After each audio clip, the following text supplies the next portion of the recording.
according to Humphrey. We set sail for the library. Guess what I did this weekend? Heidi Hopper blurted out one sunny Monday morning. As usual, fortress level I'm on. Maybe jellyfish jam. It might be jellyfish jam. As usual, my friends in room 26 of Longfellow School had come back to class with wonderful stories about what they'd done over the weekend. Raise your hand, Heidi, please, said Miss Brisbane. Heidi had been better about speaking out of turn lately, but she still slipped up every once in a while. After all, she's only human. When Heidi raised her hand, Miss Brisbane asked, "Okay, what did you do this weekend?" "We went out to hike to a cave and waded through an underground stream," Heidi proudly explained. I was so amazed. I almost fell off my wheel. That's what happens when you stop spinning too quickly. A cave and an underground stream? Now that was an adventure. It sounds like quite an adventure, Miss Brisbane agreed. Then she noticed all the other hands waving in the air. It looked like if all of you had some adventures this weekend. Oh, yes, they had. Lower your voice, AJ. And wait for the bell. Garth had gone bicycling. Miranda Golden, whom I think as of Golden Miranda because she's almost perfect human, visited the zoo where many large and scary animals live. Sit Still Seth had gone horseback riding. I had Humphrey at my house, I heard that Kirk Chen proudly announce. We had an amazing time, right, Richie? What? Repeated please, Richie Rinaldi. With Humphrey at my house, Kirk repeated. Yes, Richie reached across the aisle and high-fived Kirk. It was true. I'd had a great weekend at Kirk's. I got to watch TV, listen to people talk. I mean, all gone. Richie came over too, but whenever he and Kirk... castle means. It went to another castle? Ooh.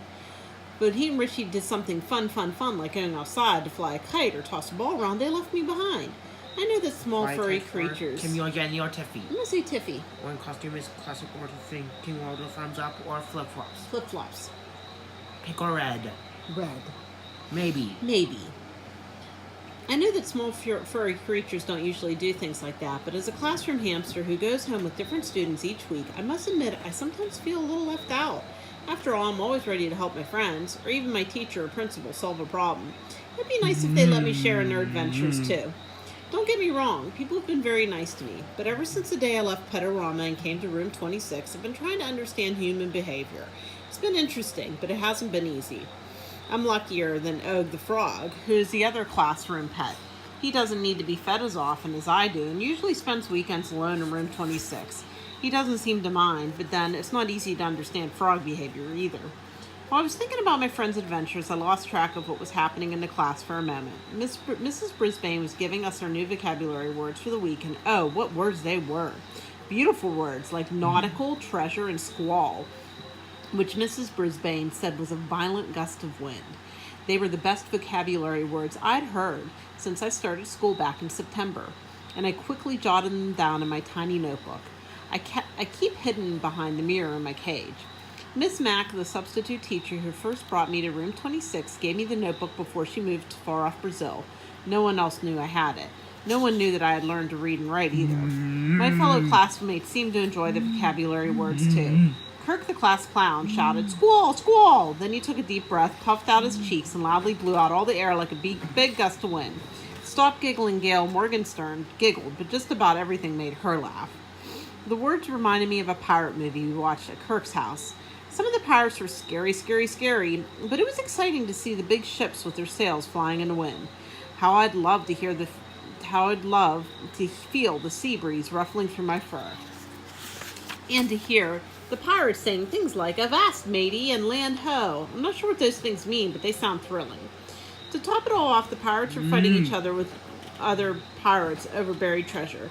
I sometimes hide food to save for the future, but the pirates hid gold and silver and shiny jewels. Buried treasure sounds like the most wonderful thing on earth. I do manage to have adventures of my own, especially when I escape from my cage. I can easily do that because it was a lock that doesn't lock. It looks firmly closed, but I can jiggle it open, get out of my cage to help my friend, and return without anyone knowing. Most of my exploits have been in houses, apartments, or in room 26. But now that I'd been around humans for a while, I longed for bigger adventures. Lower your voice, AJ must have read my mind. How does he do that? Mrs. Brisbane, can we put Humphrey in his hamster ball? He yelled out. AJ, did I call on you? Mrs. Brisbane asked. Sorry, said AJ, lowering his voice, but maybe please? Our teacher glanced over at my cage. I guess he would like a break from his cage, she said. Maybe in Ross Elementary School puzzle is all gone. It is. Maybe it's in your trash. Maybe. Maybe she could read my mind, too. Puzzle and glue peel off next time. It might, yeah. Although I hadn't had my hamster ball for long, I loved rolling up and down the aisles of room 26. You can learn a lot from studying. Means there's 2 pieces missing. You can learn a lot from studying the floor of a classroom. You can find out who's messy, Richie and Mandy, or who's twitchy, Seth and Art. You can even find out who's growing the fastest by seeing whose jeans are a little short, Gart and Say. That day I rolled up and down the aisles of room 26 at a relaxing pace. The good thing is I can go where I want to unless Miss Brisbane stops me. The bad thing is it's a little hard to hear inside the ball, especially when I'm daydreaming about adventures. Especially adventures on boats or in the water or on the ocean, Mrs. Brisbane said, and I heard her quite clearly. In the library, she added. Maybe I didn't hear her very clearly after all. I knew that oceans were very, very, very large bodies of water, and I knew that the library was a place where my friends went to get books. In truth, I'd never seen an ocean or a library, even though there was one right down the hall. A library, that is. There was no ocean at Longfellow School, at least as far as I knew. As I rolled up the aisle to hear better, I saw Mrs. Brisbane look at her watch. There's a big clock on the wall, but Miss Brisbane still checked her watch a lot. It's time to go right now, she announced. I wasn't sure whether she was going to the ocean, to the library, or maybe both places, but I was sure that I wanted to go. Mr. Fish will be waiting, she added. Mr. Fish? She must have been talking about the ocean. I speeded up my hamster ball, spinning my way right to Mrs. Brisbane's feet. Me too, I squeaked. Mrs. Brisbane looked down at me. Because my hamster ball was yellow, she looked all yellow too. Everyone did. Not you, Humphrey, she told me. You'll have to go back to your cage. There was a loud groan from my classmates. I think every single one of them groaned. We can't take Humphrey to the library, Mrs. Brisbane insisted. What would he do? Miranda, dear golden Miranda, raised her hand and the teacher called on her. He wouldn't hurt anything, she said. He could stay in his hamster ball. Wait for the bell, Garth Tugwell spoke up too. He's never been to the library before. Very well, said Mrs. Brisbane. Just keep an eye on him. And that was it. As Garth picked up my hamster ball, I realized that Og would be left behind. Since she spends a lot of time in the water, he'd probably enjoy meeting someone called Mr. Fish too. Sorry you can't come, Og, I squeaked. I wasn't sure if he could hear me through the hamster ball. Also, Og doesn't have any ears that I can see, although he seems to hear just fine. My friends lined up and marched down the hall towards the library. You have to be quiet in the library, Humphrey Dumpty, AJ bellowed, and you can't check out books without a card. I was too busy trying to stay upright to figure out what kind of card I needed. I know Garth tried to hold the ball steady, but it was a bumpy trip. Even if I felt a little queasy and uneasy, it was well worth the trouble because the library was huge room lined with colorful shelves. I loved books, especially the ones that Mrs. Brisbane reads to us. Although she can be serious as a teacher, when she reads, she becomes a new person with all kinds of different voices that make my whiskers wiggle and my fur stand on end. Sorry we're late, Mr. Fish, she said. At least I think that's what she said. We brought along another member of our class, she added, Humphrey. Suddenly I saw a large pair of round eyes surrounded by a large pair of round glasses peering down at me. So this is the famous Humphrey, Mr. Fish exclaimed. Welcome to my library. Thanks, I squeaked politely, although I know all he heard is squeak, squeak, squeak. I'm Mr. Fitch, the librarian, he continued. So it was Fitch, not Fish. But he looked a little bit like a fish, with his big round eyes and his large round mouth. Then there was that shirt with the black and white stripes and all that blue water behind him. What was all that blue water doing in the library? Was this the ocean after all? Humphrey, look at all the fishes. Lower your voice, AJ shouted in his loudest voice. Garth held my hamster ball up, and when I stopped swaying from side to side, I saw lots and lots of blue water filled with lots and lots of fish. It's an aquarium, AJ explained. An aquarium, Mr. Fitch corrected him in a kind voice. A home for fish. Oh, yes, it was quite a home for fish. There were orange fish, silvery fish, fish with black and white stripes like Mr. Fitch's shirt, big fish, little fish, and more. There was even a tiny boat lying at the bottom of the aquarium, which started me wondering just whose boat it was and what happened to the owner. The ship was small, about the right size for a hamster, but it didn't look very seaworthy. What had happened to make it sink? Was it an accident, bad weather, not likely in the library, or pirates? What do you think, Humphrey? Mr. Fitch asked. Eek, I squeaked. It just slipped out. Actually, I was thinking that I liked to be out of the hamster ball so I could see better, but I was lucky to be in the hamster ball at all, so it wouldn't be polite to complain. Hey, Humphrey, Kirk leaned down close to the ball. Why did the fish go to the library? I knew it was one of Kirk's jokes, but I didn't have an answer, so I just squeaked politely. To find a bookworm, Kirk gleefully answered. Oh, I squeaked, even though I wasn't sure that books had worms in them, unless they were books about worms.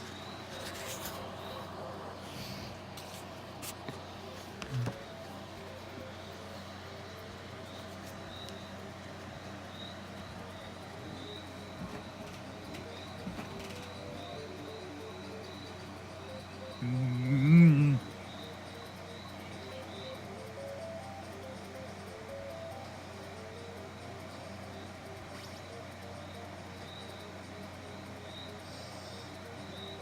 Mm. Is it over? All done? Yeah. What do you think, Humphrey? Mr. Fitch asked. Eek! I squeaked. It just slipped out. Actually, I was thinking I'd like to be out of the hamster ball so I could see better, but I was lucky to be in the library at all, so it wouldn't be so polite to complain. Hey, Humphrey, Kirk leaned down close to the ball. Why did the fish go to the library? I knew it was one of Kirk's jokes, but I didn't have an answer, so I just squeaked politely. To find a bookworms. Kirk gleefully answered. Oh, I squeaked, even though I wasn't sure that books had worms in them unless they were books about worms. Okay, folks, gather around, Mr. Fitch told the classmates.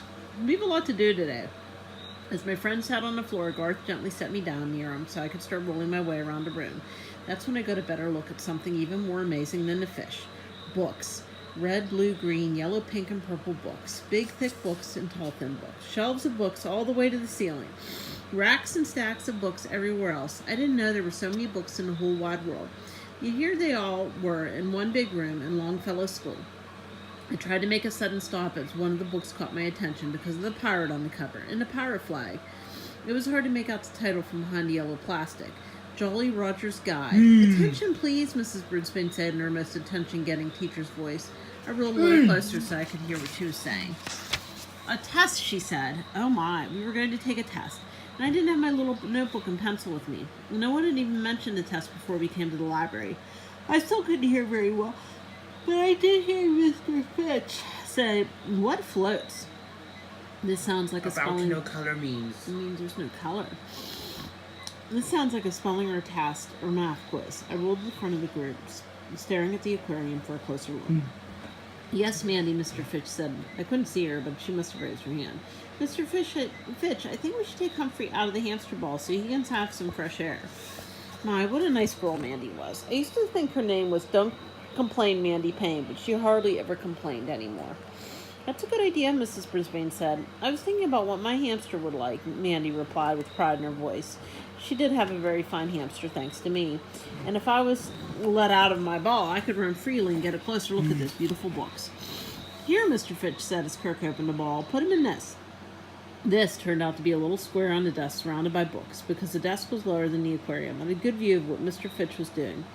Class, Mr. Fitch is going to let us use his tank to do some tests to figure out what floats and what doesn't and why, Mrs. Brisbane explained. I stood on my hind legs to get a better look. Although the world wasn't yellow anymore, I had absolutely no idea what floats, but I knew something that didn't.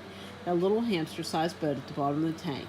If ye be seeking adventure, matey, the only place to look be the high sea. From Jolly Roger's Guide to Life by Icy Waters. Sink or swim. Here's what I learned. A wood block is heavier than a plastic cap, which one floats both.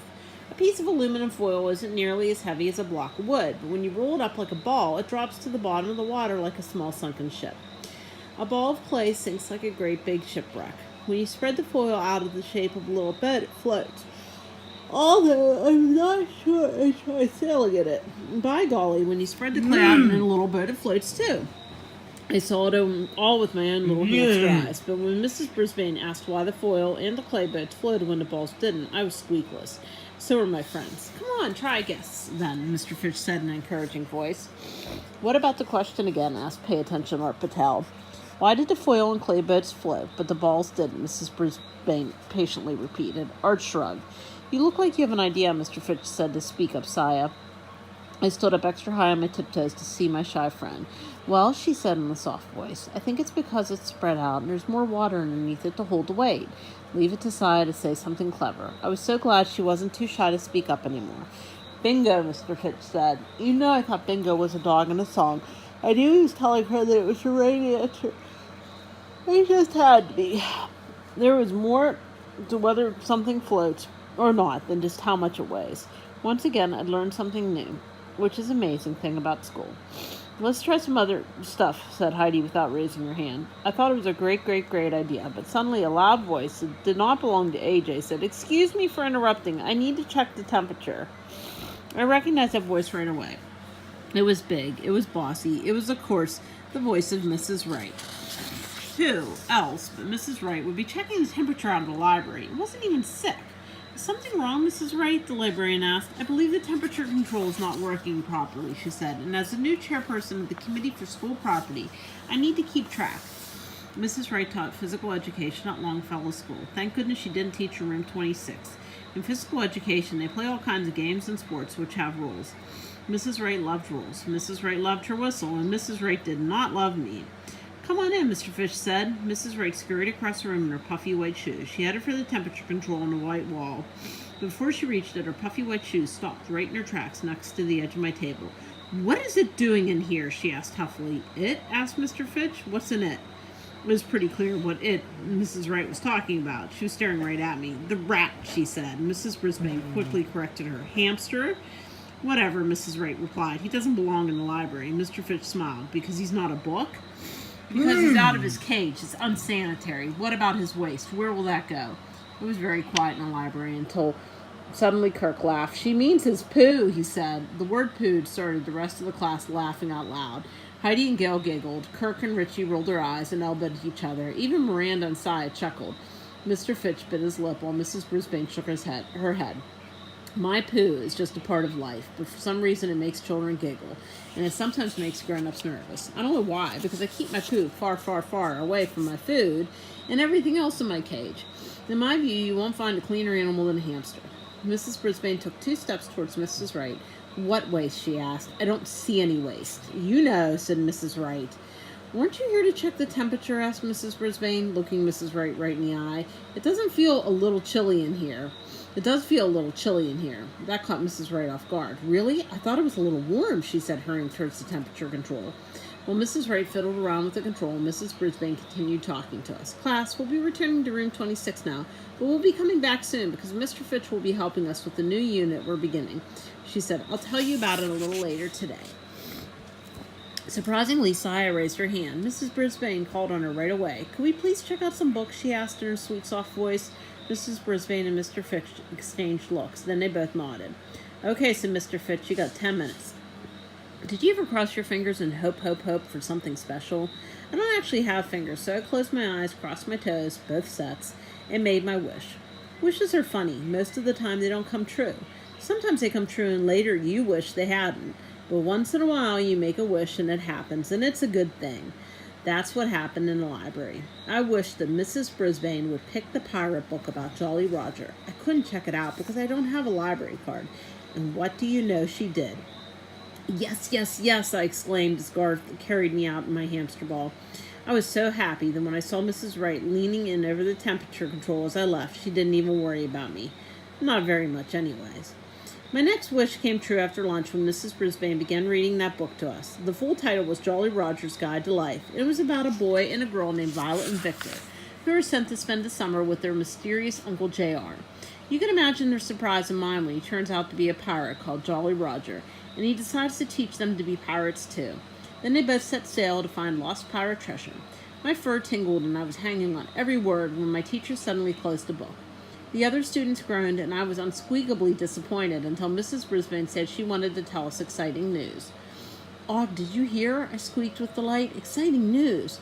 Boing, my neighbor answered in his odd, twangy voice. The green frogs like him have, but he didn't sound particularly excited. The reason we talked about what floats is that tomorrow we'll start a project about sailing, she said. We'll be doing sailing problems in math and science, and then you'll start building your own model sailboats. My friends murmured excitedly while Mrs. Brisbane paused and then cleared her throat. 3 weeks from tomorrow, if the weather is good, we'll go to Potter's Pond for a contest to see which of your sailboats can get across the water first. We'll have a picnic and prizes and maybe, Mrs. Brisbane paused again, hidden treasure. Potter's Pond, picnics, prizes, treasure. My heart pounded at the possibilities, and my classmates' cheer was almost deafening. What are the prizes? Heidi asked. Raise your hand, Heidi, Mrs. Brisbane answered. The prizes will be a surprise. My friends groaned, and I let out a little bit of a squeak. By afternoon, Mrs. Brisbane had written the rules for the sailboat contest on the board. Number 1, each student will work with a partner. Number 2, the boat must be powered by the wind. No batteries or remote controls can be used. Number 3, all students will be given the same material for their boats, but they will be allowed to add one item of their choosing, except batteries. Number 4, materials will include wood, cardboard, cloth, paint, glue, markers, and other art supplies. Number 5, the first boat to make it from the starting point to the opposite shore of Potter's Pond will win the grand prize for the most seaworthy. Number 6, there will be a prize for the most beautiful boat. At the end of the day, my friends were still chattering away about the sailboats as I rushed out of class. Once the coast was clear, I shouted to my neighbor, Og, "Did you hear all of this?" She said, "All the students." I wonder if I didn't dare finish the thought. Most of the time I did everything in my friend's room 26 did, like taking tests and learning new things. Sometimes we even had games or parties, and I was right there with the rest of them. But sometimes I was left out. Recess, lunch, PE, field trips. Still, I could hope. Is it over? No.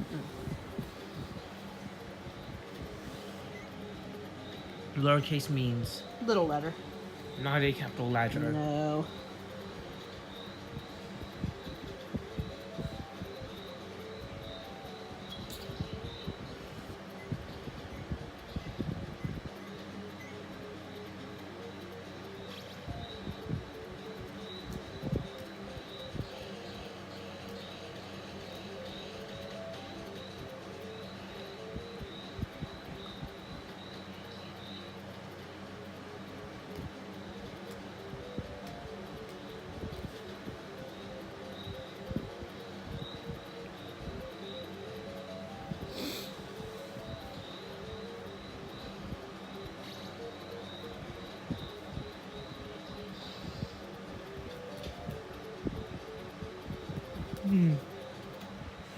I was so busy hoping I didn't realize that it was nighttime until the door flew open. The lights came on and a familiar voice said, "Give a cheer, 'cause Aldo's here."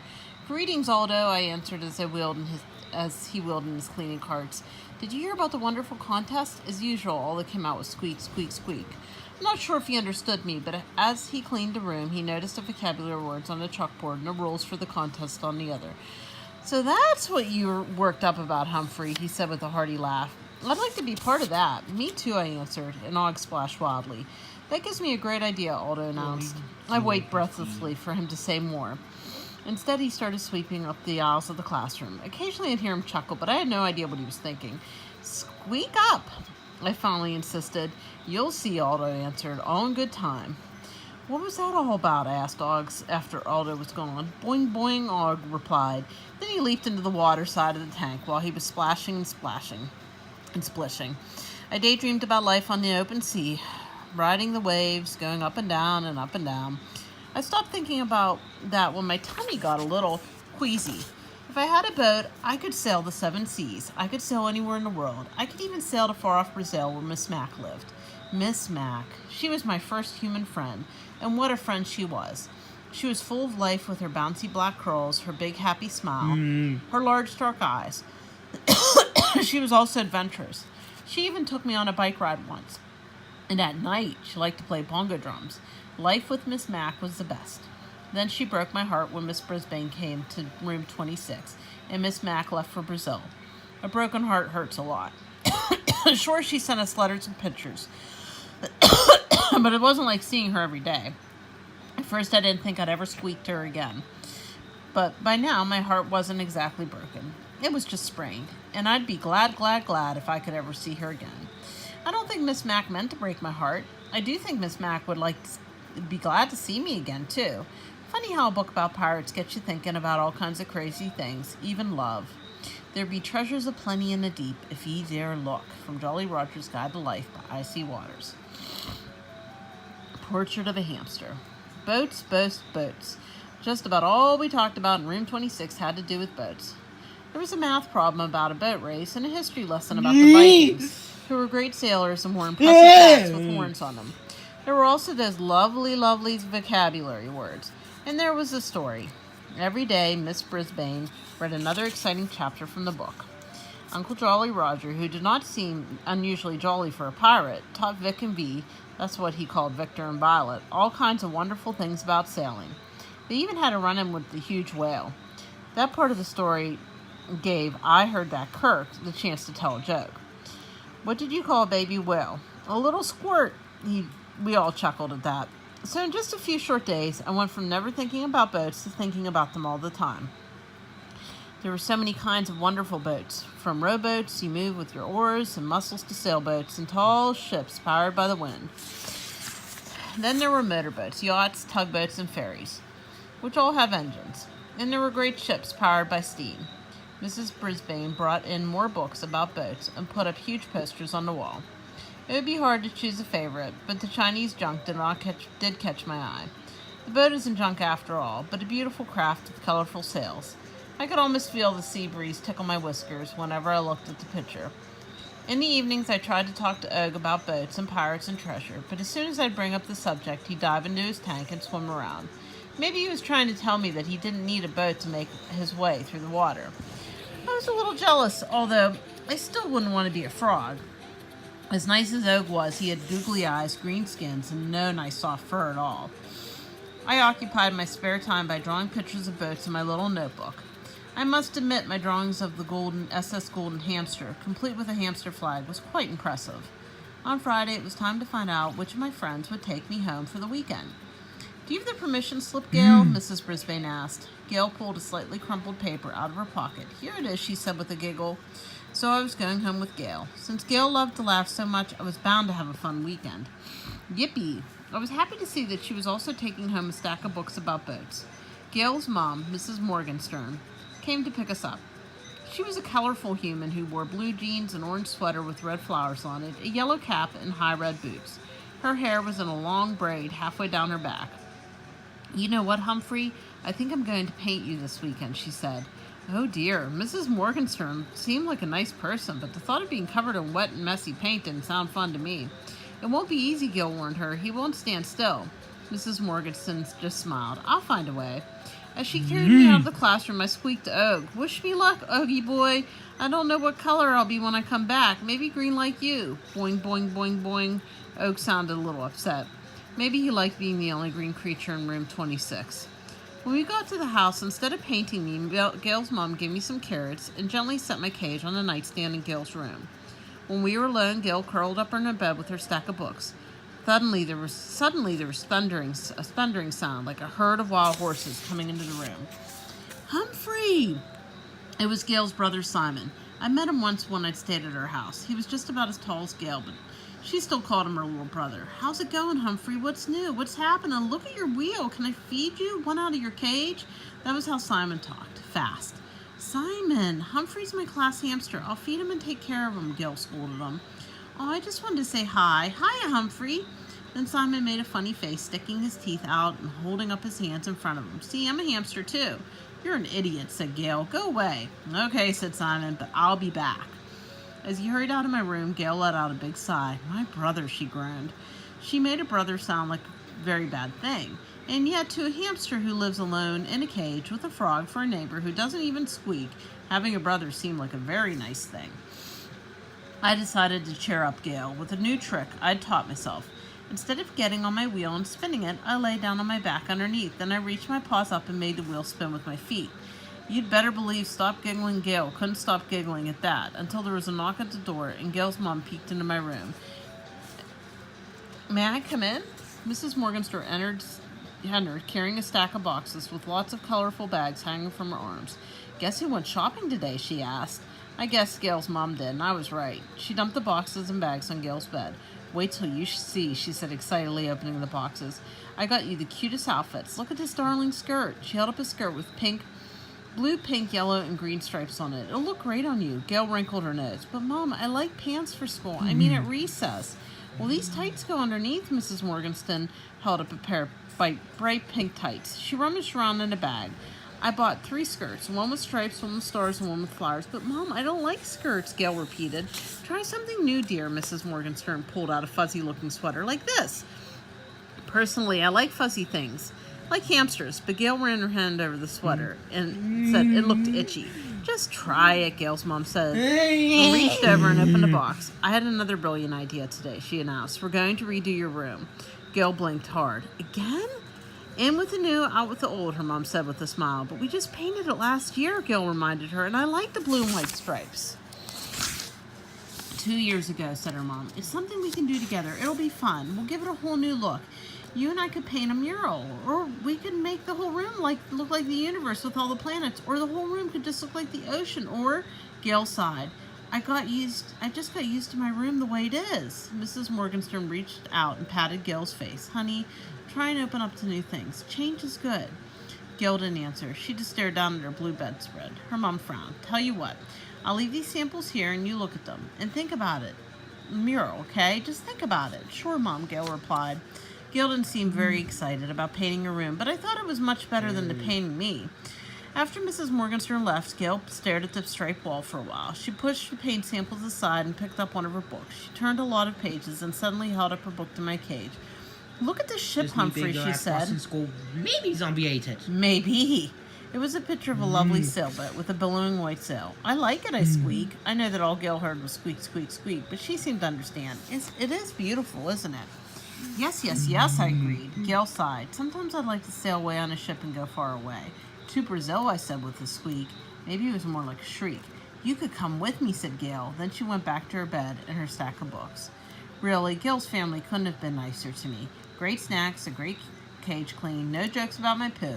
Still, I was nervous about being painted. You see, I'm a golden hamster, which means I have very beautiful, glossy golden fur. I never really wanted to be another color. Not red, not blue, not green. I'm not sure if there's any other hamsters in those colors. Humphrey, you didn't eat your carrots, Mrs. Morgenstern said later that night. I didn't have the heart to tell her that every time I saw the carrots, I thought about being painted orange. Orange is a very nice color for a sweater, or a book, or a hat, even for a pair of socks. It's not a good color for a hamster, at least in my opinion. Hi, Humphrey. Want to spin on your wheel? Go on, spin it. Want to climb on your tree branch? Come on, climb. It was morning and Simon was back. As much as I liked Simon, it was hard to keep up with him. Still, he was so excited about everything. I wanted to make him happy, so I hopped on my wheel. All done? No. Oh. Bleh.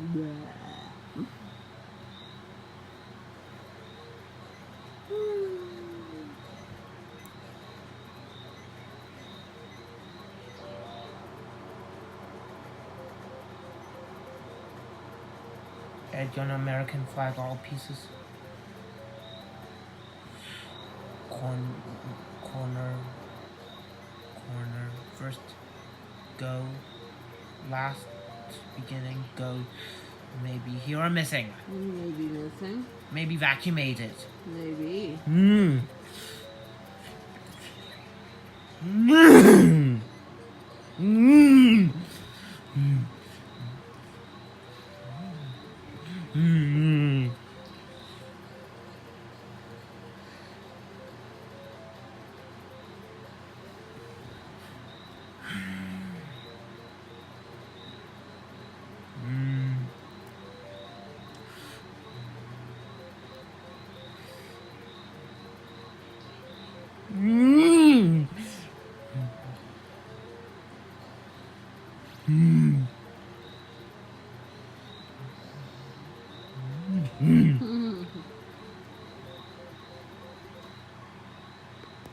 Done? This time Gail didn't even seem to notice. She just sat on her bed staring at the pictures of the boats and the books. Out, out, Mrs. Morgenstern said as she came into Gail's room. I'm here to paint him. Oh, Mom, Gail groaned. Can't we just take a picture? Anyone can do that, her mom answered. This is more original. Can I paint him too? Simon asked. Please? Mrs. Morgenstern smiled. Of course, we'll all paint him. Eek. If they all painted me, I'd end up looking like a rainbow and I'd probably be a soggy mess. Og wouldn't even recognize me when I got back. Okay, said Gail, but she didn't sound at all happy. Soon my cage was on Mrs. Morgenstern's kitchen table. Simon, Gail, and her mom all sat around with paper and paints and stared at me. Mr. Morgenstern, who seemed like a kind and sensible man, said he had errands to do and hurried out of the house before the painting even began. Okay, artist, Mrs. Morgenstern said, feel free to paint Humphrey any way you like. He doesn't have to look like a hamster, but I'd prefer to look like a hamster, I squeaked. A nice golden hamster with lovely fur and no pain at all, thank you very much. What's he squeaking about? Simon asked. I don't know, but please hold still, Humphrey, his mom told me. I tried to hold still, but my whiskers were shivering. Christmas mom movie, good or bad? Probably bad.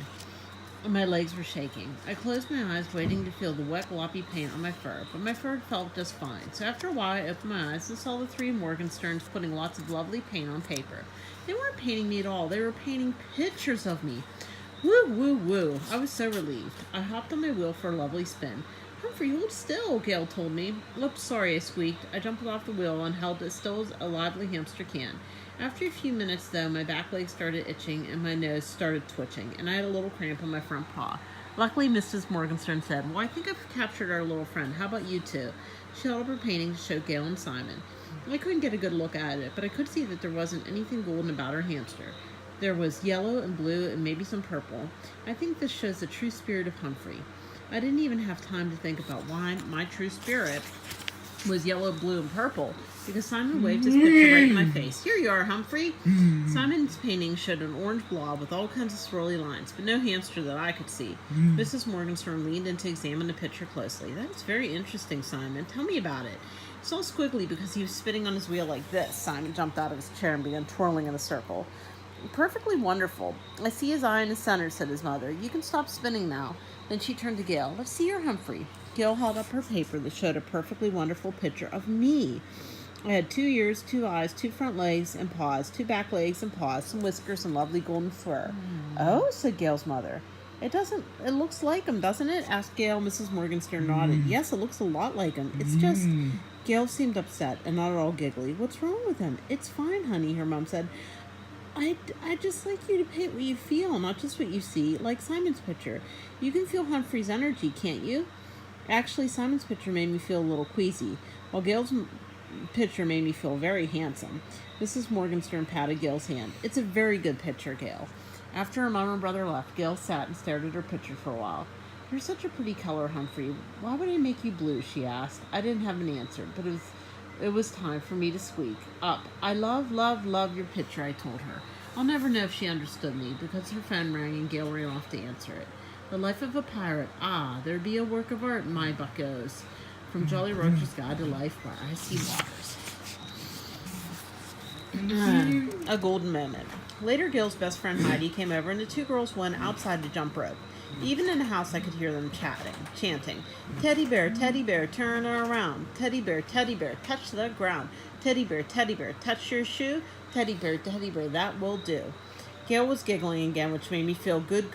Then I heard Mrs. Morgenstern go outside. Gail, maybe Heidi can help you decide how to decorate your room, she said. The giggling stopped. Later, Mom, Gail answered. That sounds like fun, Heidi said. Paint it pink with purple curtains and bedspreads. Heidi always had definite ideas. I don't like pink, said Gail. I like it the way it is. We'll talk about it later, Mrs. Morgenstern told them. Just think about a mural.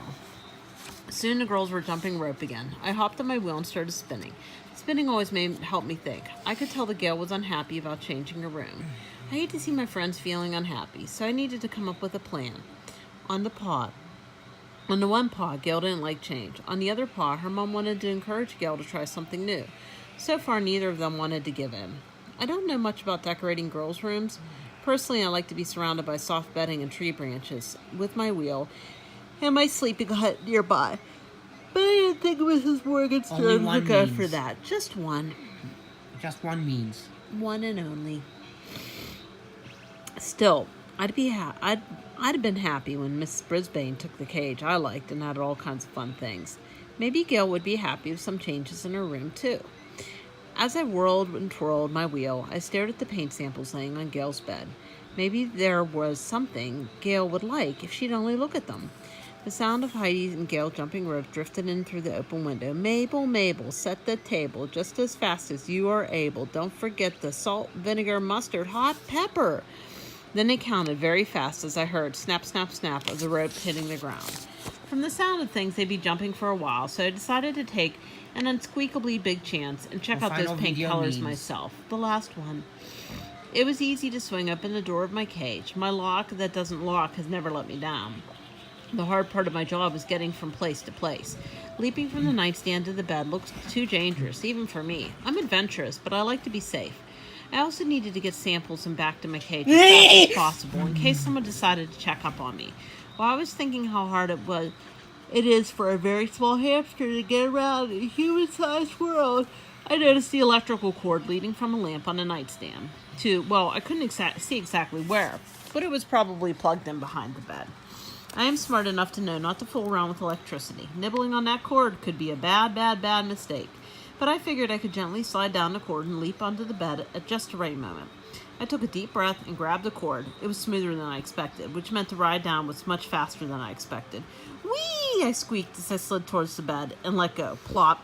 I hadn't expected my slide down the cord to pull the lamp over on its side and with a loud thump. Thank goodness it didn't break. I also hadn't planned to land right on the stack of paint samples, but it was lucky that I did, because they were all spread out like beautiful rainbows before me. I never knew there were so many colors, but where to start? I pulled out the sky blue, which was a nice color. The clouds and the sun and the trees all looked pretty great against the sky. Grass was green too. Flowers looked great against a green backdrop. I wasn't too fond of pink, and neither was Gail.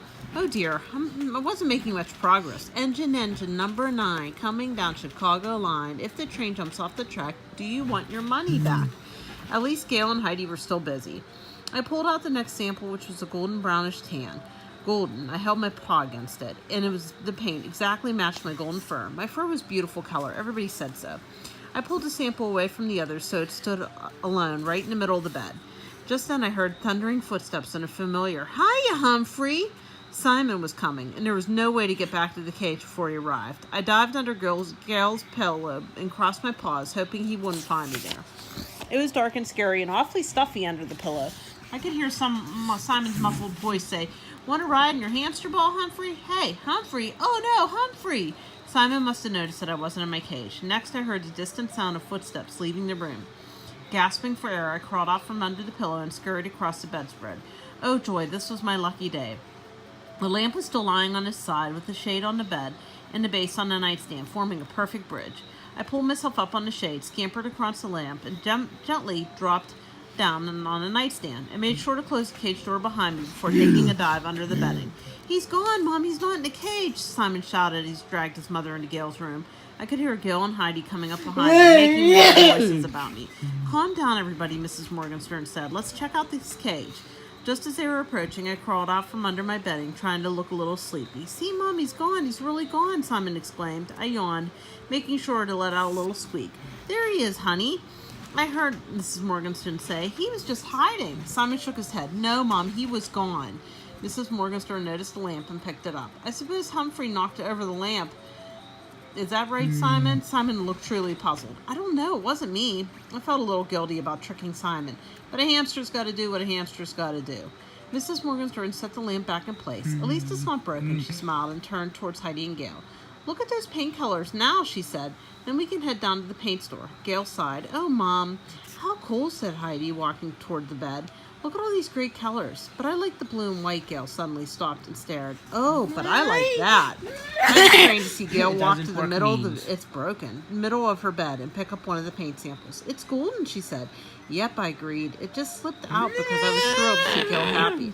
"It's golden like Humphrey," she added. "It is pretty," said Heidi. "Almost as pretty as pink." "Fabulous," said Miss Morgenstern. "I never would have thought of gold, but it's brilliant. We could paint a hamster mural on the wall." "Not a Mom," Gail sounded very definite. Mrs. Morgenstern sighed. "How about a picture of Humphrey?" "My picture of Humphrey?" Gail asked. Gail's mom smiled and nodded. "Your picture."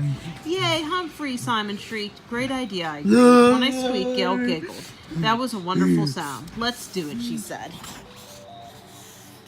Finish this song. Can I watch too? He just keeps getting magic potion, huh? How many bottles of magic potion does he get? 5. Wow, that's a lot. That's a lot means. That's a lot of potion. I guess that's good enough to finish the level, huh? Have you ever played this level before? Level 4 for 2 ice waste. How many potions are there? There are a lot. Yeah. Over? No? No? Yes. I was feeling pretty proud of myself. Gail and her mom both seemed happy, and that made me feel happy too. Late that evening, after Heidi had left, I rolled through the kitchen in my hamster ball while Gail and her dad made popcorn, which smelled unsqueakably delicious. The telephone rang in the next room, and I heard Gail's mom answer it. "Mrs. Brisbane," she said. "So nice to hear from you." I rolled towards the living room to hear what Mrs. Morgenstern was saying. "Sensational," she said. "Fabulous, I love it." Then she listened some more and said, "Yes, yes, of course." She didn't say anything else except, "Okay, goodbye." Once she was off the phone, I rolled back to the kitchen alongside Gail's mom. "What did Mrs. Brisbane want?" asked Gail. "It's a surprise," said Mrs. Morgenstern. "A very nice surprise." No matter how much Gail and I protested, she wouldn't say any more. As you can imagine, I was anxious to get back to room 26 on Monday morning to see what the nice surprise would be. "Odd, I thought I was going to be orange and purple when I came back today, but I'm glad that I'm still golden. It's a very good color for a hamster," I told Og when I arrived back on Monday morning. "Boing," he answered. "Boing, boing." "Of course green is the best color for a frog," I quickly added. I didn't want to hurt my friend's feelings. He hopped up and down in the tank, twanging away. "Boing, boing, boing." Hold it down over there," Mrs. Brisbane told us. "We've got to start building our boats for the contest." She turned to the class. "I hope you all spend some time thinking about what kind of boats you'd like to make." My friends all started talking at once, which is not something Mrs. Brisbane likes to hear. "Silence," she said in a firm voice. "Now I need to know which students are pairing up so I can make a list. Then I'm going to give you some time to get together and plan your boat." There was a lot of hubbub, but it wasn't long before the students were sitting in pairs, jabbering away and looking at pictures. When I was sure no one was looking, I slid my notebook out from my hiding place behind my mirror. I took it from my sleeping hut and stared at my boat drawing. Yep, the SS Golden Hamster was the boat for me. Of course, it was only a dream because I didn't have a partner, much less the material to build a boat. Not only that, my friends kept going to the library to learn more about boats, but I wasn't invited back. I wonder if Mrs. Wright had something to do with that. Once my friends were in the library a long, long, long time, and when they came back, they were all talking about some fellow named Long John Silver. I could picture someone named Long John who was very tall, but I'd never seen a silver human, or hamster for that matter. "Oh, and lower your voice," AJ kept shouting out, "Pieces of eight, pieces of eight," in a screechy voice, and everyone else would giggle as if he'd said the funniest thing. I wonder if I'll ever understand humans. "Silver and gold be my favorite color, my hearties. Bright, shiny silver and gold." From Jolly Roger's Guide to Life by I.C. Waters. My class trip to Treasure Island. My classmates weren't the only humans acting strangely. One night, instead of saying his usual "never fear, 'cause Aldo's here," our custodian threw open the door and shouted, "Ahoy there, me hearties!" I peeked out of my sleeping hut, half expecting to see a real pirate with a patch over his eye and a sack full of doubloons, though I wasn't quite sure what those were. Instead, I saw my old pal Aldo staring into my cage. "Are you in there, ye matey?" he asked. "Yes, yes, yes, and you certainly fooled me," I squeaked. When he threw back his head and laughed, his mustache shook so hard I thought it might fall off. Luckily, Aldo's mustache is firmly attached. "Ye be all right, Jack," he replied, even though he knows perfectly well my name is Humphrey. "I be here to swab the decks, and don't you be worrying. I'm not a real pirate," he said. "Not yet, anyway," he added with a wink. That comment got my whiskers wiggling. I can tell you, did he mean he might become a pirate someday? He didn't explain what he meant. Just whistled a merry tune I've never heard before. After he cleaned the floor and emptied the wastebaskets, he stood in front of my cage and said, "Check this out." He danced a very happy, bouncy kind of dance as he whistled his tune. When he finished, he bowed and said, "That's a hornpipe dance. It's named after a musical instrument sailors play. What do you think, Humphrey?" I was happy you remembered my name again, and even happier to be able to speak the truth. It was great, great, great. "Thanks, matey. Got to set sail now." With that, he pushed his cleaning cart out of room 26. It was very quiet once he was gone, so quiet that I couldn't help remembering the things that he'd said about not being a pirate. Since Aldo was one of the nicest people I'd ever met, it was hard to think of him as a person who would steal people's treasures, which is what real pirates do. Still with the fine mustache and excellent hornpipe dancing, I could almost believe he was a pirate. I couldn't sleep a wink that night, not just because nocturnal, but also because of strange going on. "Oh, if I could go to the library, maybe I could understand what everybody's talking about," I told my neighbor. Og floated in the water side of this tank, as if he didn't have a care in the world. I flung open the door to my cage and came a little closer. "Wouldn't you like to know what's going on?" I squeaked loudly, just in case he hadn't heard me. He didn't answer at all. He just floated around. Maybe he was sleeping, but who can tell with a frog? I was thinking maybe I should go down there and check things out. Still nothing from Og. Since I was already out of my cage, I decided to have a little adventure. Aldo would have gone home by now, so the coast would be clear. I slid down the leg of the table and scurried across the floor. The floor was cold, but I kept going anyways. The hallways of Longfellow School are always a little eerie at night. There are low lights on, and the street lights shine through the windows, but it's odd to be in the school with no children, no teachers, and no principal. It doesn't feel quite right. I hurried to the library, squeezed under the door. Oops, a little tight, and there was a marvelous room filled with books. At first it was scary, scary, scary, because the fish tank had its lights blazing, so glowed in a way that was pretty but kind of ghostly. The colorful fish swam around in the bright blue water, and luckily they didn't look scary at all. It was cool in the library. Maybe Mrs. Wright was right about the temperature being off.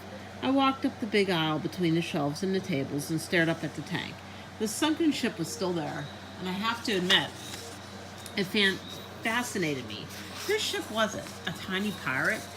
A hamsterish fish? Or some creature of the deep I'd never heard of? I crept a little closer to get a better look. There was a series of shelves next to the desk. I found that if I could reach up, I could pull myself up to the top. The light blazing from the fish tank blinded me for a second, and as I stumbled across the desk, I stepped on something hard and lumpy. Like magic, a big screen in front of the room lit up. I scrambled over the bumpy object, and whoa, pictures came up, and screen and music blared. I looked down and realized that I'd been standing on a remote control with all kinds of buttons, one of which had turned on the television. But I forgot all about the remote when exciting music began to play. I looked up at the TV screen and saw up there what amazed me. The words on the screen spelled out Treasure Island, and I'm so glad I learned to read. There was the sea and a ship and a boy named Jim Hawkins. Before I knew it, I was watching an amazing venture starring a pirate known as Long John Silver. Oh, and there was a parrot that squawked pieces of eight, even louder than AJ had. The bird had a sharp, pointy beak that I would never, never, never want to come in contact with.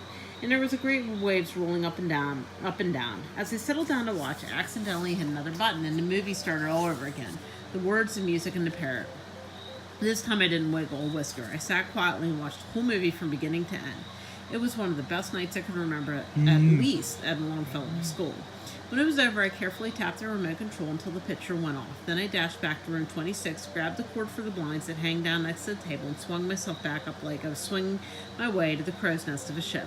A crow's nest is a lookout on the top of the ship. I learned that watching Treasure Island. Soon I was back in my cage, safe and secure. Ahoy, Og! Would you like to hear about Treasure Island? I asked my friend. Boing, boing, he answered. I took that to be a very big yes. It took me most of the night to tell Og the whole story of the movie I'd seen. If I do say so myself, I did a great job, especially when I screeched, pieces of eight, pieces of eight. Whenever I did that, Og responded with an enthusiastic boing, boing. The next morning, once class was underway again, I was dozing away, dreaming about a desert island. This wasn't just any desert island, because in addition to the swaying palms and the ocean and the breezes, Miss Mack was there with me. Oh, and we had such fun, eating dates and nuts and playing in the sand, which I must admit I like better than water. In my dream, I heard roaring waves, screeching seagulls, the singing of the ocean breeze. Then there was the sound of Mrs. Brisbane. Maybe I wasn't dreaming anymore. I poked my head out of my sleeping hut. Class, I have a big surprise for you, Mrs. Brisbane announced. I've brought in some helpers to advise you about your boats. Woohoo! AJ hooted loudly. Garth joined him. Mrs. Brisbane went to the door, and when she opened it, in came her husband, Bert, and surprise, Gail's mom. Remember, there's a prize for the most beautiful boat and a prize for the most seaworthy, said our teacher. Miss Brisbane can advise you on building your boats. Mr. Brisbane can advise you on building your boats. And Miss Morgenstern is an artist who can help you make them look good. That news created quite a stir in class. Personally, if I were sailing, I'd want a solid seaworthy boat, but I also like the idea of a good-looking craft. Having these two helpers was just the kind of idea a very clever hamster might have come up with. All of the classmates were bubbling with excitement except for Gail, who stared down at her desk. I was puzzled. Wasn't she glad her mom was there? I decided to think about it for a while, but I guess I dozed off. The next time I woke up, Mr. Brisbane was talking about a boat that floats as a success. He said, a boat that sinks is not. I nodded in agreement and then drifted back to sleep. I was awakened again by the sound of Miss Morgenstern's voice. A thing of beauty is a joy forever. Your job is to make your boat a joyful reflection of who you are. Suddenly I was wide awake. The SS School in Hampshire was definitely a joyful reflection of who I was, but would a boat like that actually float? My friends were already busy drawing and discussing their boats. If I only had a partner to help me. Would you like to build a boat with me? I asked. Boing, he answered, followed by a loud splash. I guess the idea of a boat is pretty silly to a creature that can swim like Og. So I watched my fellow classmates make their plans. Mr. Brisbane, with each group, light a wooden hull, which he had followed out. Mrs. Brisbane said it was too dangerous for her. Mr. Brisbane moves around in a wheelchair after an accident last year, but it hasn't slowed him down one bit. Mrs. Morgenstern also moved around to each group. She was wearing a green and gold flowered tunic with gold pants tucked into her red boots.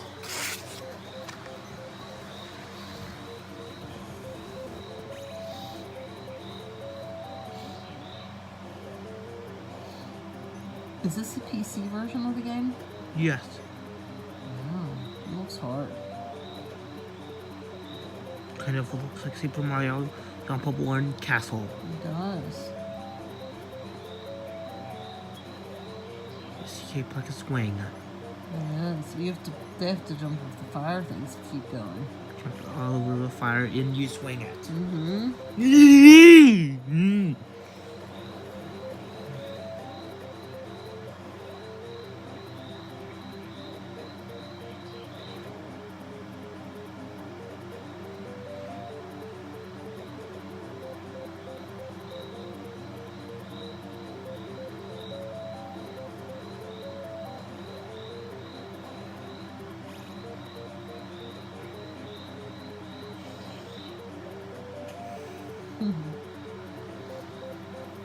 Do a little dance. Color is key, she told Seth and to Tabitha. Choose your colors carefully. The sale's the thing, Mr. Brisbane told Art and Andy. Remember, that's what powers your boat. The Vikings were great sailors. Good choice. Vikings, my whiskers wiggled with excitement, and I strained my neck hoping for a glimpse of their drawing. Mrs. Morgenstern moved to the table where Gail was working with Heidi.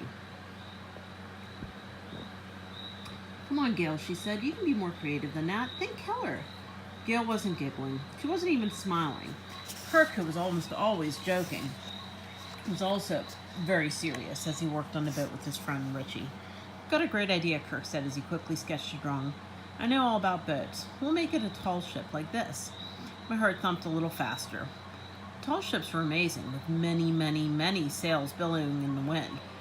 That's cool, Richie picked up his pencil. What if we put a thing on the front, a whatchamacallit? He started to draw on the paper, but Kirk reached out and stopped Richie's hand. A figurehead. I don't want to take the chance. I might throw the ship off balance and sink it.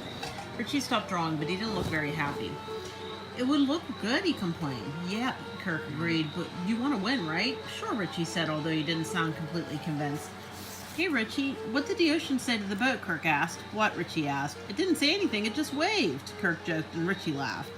Just then Mr. Brisbane came over to their table. This is a happy group, he said. He studied the sketch of the tall ship. That's a fine-looking craft, boys, he praised them. Good work. Kirk and Richie beamed with pride. Mr. Brisbane, want to hear a joke? Asked Kirk. Mr. Brisbane smiled. Always. This time Richie started. What did the ocean say to the boat? It didn't say anything. It just waved, Kirk responded. Then he and Richie exploded into laughter. They were a good team, or so I thought.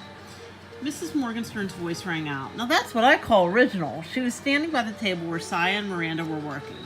Gail, Heidi, she said, look at this, stunning. Heidi and Gail came over to look at the drawing. That's a swan boat, Miranda explained. I saw one once in a park. She sounded very proud. Speak up, Saya didn't say anything, but she looked proud too. Okay, said Heidi, we'll make ours really pretty, right, Gail? Gail didn't answer. She just followed her friend back to the table and stared down at her drawing. I wished I could see it from my cage, but I couldn't. After Mr. Brisbane and Mrs. Morgenstern left, Mrs. Brisbane pulled her chair to the front of the room, took out a new favorite book, and began to read. Uncle Jolly Roger and Vic and V finally reached a tropical island where there was supposed to be buried treasure. But when they arrived, they discovered that a band of pirates had gotten there right before them. The very thought of meeting real pirates gave me the shivers. But it was a good kind of shivers, where you feel happy and scared all at the same time. When Mrs. Brisbane stopped reading, my friends all begged for more. I'd like to read another chapter, she said, but I don't think there's time. It's on, buddy. When Mrs. Brisbane stopped reading, my friends all begged for more. But then the bell just rang, announcing the end of school. The day had gone so quickly, none of us had noticed, not even wait for the bell Garth, who was always the first one out the door. Usually after school was finished for the day, I looked forward to Aldo's arrival. It was a high point of my evening, but that night I was anxious for Aldo's visit to be over as fast as possible. For one thing, I liked regular Aldo better than the pirate, Aldo, despite his hornpipe dance. For another thing, I was still thinking about the treasure island and Long John Silver and Jim Hawkins, the boy who went out to sea. I stared out the window until I saw Otto's car pull out of the parking lot. Then I threw open the door cage, slid down the table leg, and zoomed across the floor. I was so excited I almost forgot to tell Og what I was doing. I felt a little guilty having so much fun without him, but I couldn't resist a chance to see that movie again. I squeezed under the library door and headed straight for the remote control. I punched it and boom, the monitor lit up. I was all ready to set the sail on the open sea. I was so surprised when instead of a pirate movie, there was some kind of program about how the human eye works. I guess Mr. Fitch just showed it to another class. I must admit I learned a lot about cornea and the iris and cones and rods, but believe me, it was nothing like sailing to Treasure Island. Keep your eyes open, mateys. There may be rough seas ahead. From Jolly Roger's Guide to Life by Icy Waters. Right is wrong. By the time the class started the next morning, my mind was spinning as fast as my hamster wheel, thinking about pirates, sailboats, and the sailing contest. Once the class began, however, there was too much going on to think about any of those things. The vocabulary test came first. I'd had boats on my mind all week, but not spelling. I took the test with my friend, sneaking into my sleeping hut to write in my notebook, but I managed to miss 3 words, including squall. For some reason, I thought there was a W in there, like sprawl or ball. I must admit I had a little doze during math period. As soon as that finished, Mr. Brisbane and Mrs. Morgenstern returned, and the sailboat building was in full swing again. I perched near the top of my cage and watched my friends at work. Oh, what lovely boats they were. The boat Miranda and Sire were working on really looked graceful, like a graceful swan. It was a sailboat that curved up high on each end. The front part looked like the head of a swan, the back part looked like the tail feathers. The girls were carefully gluing colorful feathers to the sides of the boat. It was quite a sight. AJ and Garth designed an impressive sailboat that had a skull and crossbow and pirate flag, which is called the Jolly Roger, like an uncle in the book Mrs. Brisbane was reading to us. Tabitha and Seth were building a Chinese junk. It has several sails. The biggest one was red with a dragon painted on it. And a Viking ship designed by Art and Mandy was beginning to take shape. It was long and low with a square sail with blue and white stripes. But the sailboat to end all sailboats was the one that Kirk and Richie were building. It was still early, but I was already thinking they had a good chance of winning the race. Richie was sanding the hull, and Kirk was working on the sail. Scritch, scritch, scritch went to sandpaper. Richie was really throwing himself into his work when suddenly Kirk pulled the boat out of his hand. Hold it, Richie, you have to sand it evenly. You're taking way too much off this side, see? Kirk pointed to one side of the boat. Okay, you don't have to grab it like that. Richie, who was usually a happy-go-lucky guy, looked grumpier than I'd ever seen him before. Give it back. I'll sand it, said Kirk. I know how to do it. He started sanding while Richie glared at him. I know how to do it, too, he told Kirk. Look, Richie, just let me do it. I can practically promise we'll win because I know just what to do, Kirk assured his partner. My dad and I built one of these last year. I can at least sand it, Richie protested, but Kirk didn't give in. I'll do it, Kirk said, and we'll get the prize. Kirk kept sanding. He didn't even seem to notice how upset Richie was. After a while, Kirk said, Hey, where do you take sick boats? Who cares, Richie murmured. To the dock, Kirk replied with a big laugh. Get it? To the dock? Richie didn't answer, and he certainly didn't laugh. Gail didn't seem to be enjoying the assignment any more than Richie. Heidi painted the hull while Gail was supposed to design the sails. Mrs. Morgenstern loved all of Heidi's ideas. Oh, the squiggles even look like waves. That's a wonderful theme for a boat, she explained. Then she turned to her daughter. Gail, why don't you do something like that for the sails? Gail didn't smile, and she didn't answer. Mrs. Morgenstern didn't seem to notice. Let your mind goes wild. Think mermaid, think seagulls, think lighthouses. I don't believe Gail was thinking any of those things. Luckily, Mandy had a few questions for Mrs. Morgenstern, who moved away from the table. Why don't you listen to your mom, Heidi asked Gail. If you do what she says, maybe you'll win a prize for the most beautiful boat. Gail stared at the big poster of the sailboat for a very long time. See that picture on the wall? She asked Heidi at last. Sure, Heidi answered. What does it look like? Heidi thought for a moment. Well, it's a wooden boat with big white sails. Gail nodded. And it doesn't look beautiful sailing across the water. And those white sails against the blue skies? I guess so, Heidi said. I don't think there's anything more peaceful than a sailboat with white sails, Gail explained. I hate to mess it up with mermaids and seagulls. But the contest, Heidi protested. Gail sighed. Okay, she said, I'll try. She didn't sound as if she meant it. I was glad when Mrs. Brisbane had my friends put their boats away until school was over. After the students left, Mrs. Brisbane stayed to tidy up her desk.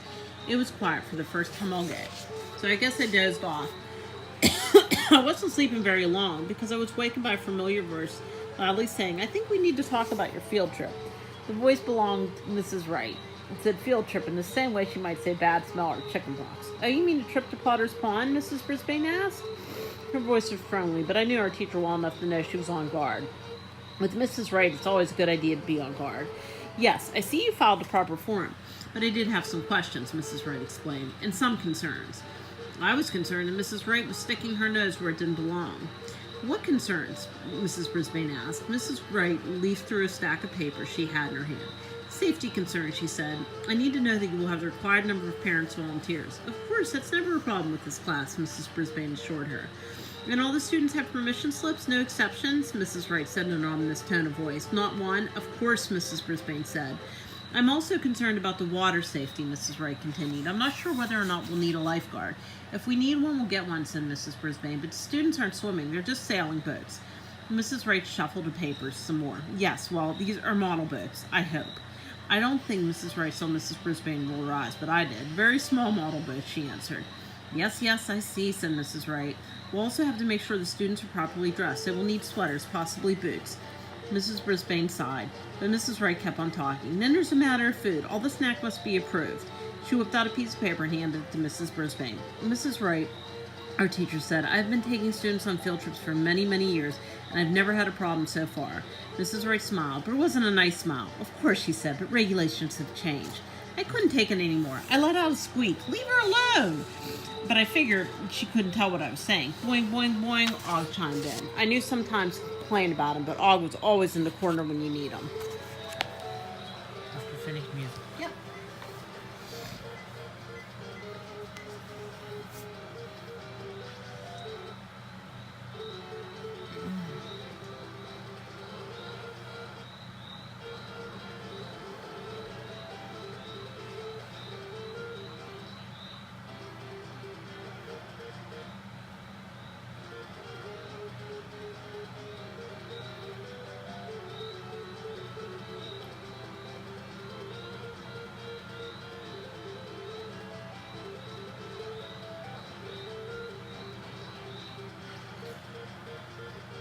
Where's Storm?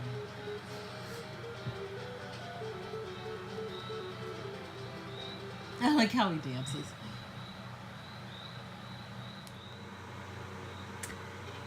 She is wrong, I told her. Boing, Og agreed. Mrs. Brisbane stopped pacing in front of my cage. I shouldn't let her upset me. I think I understand her problem.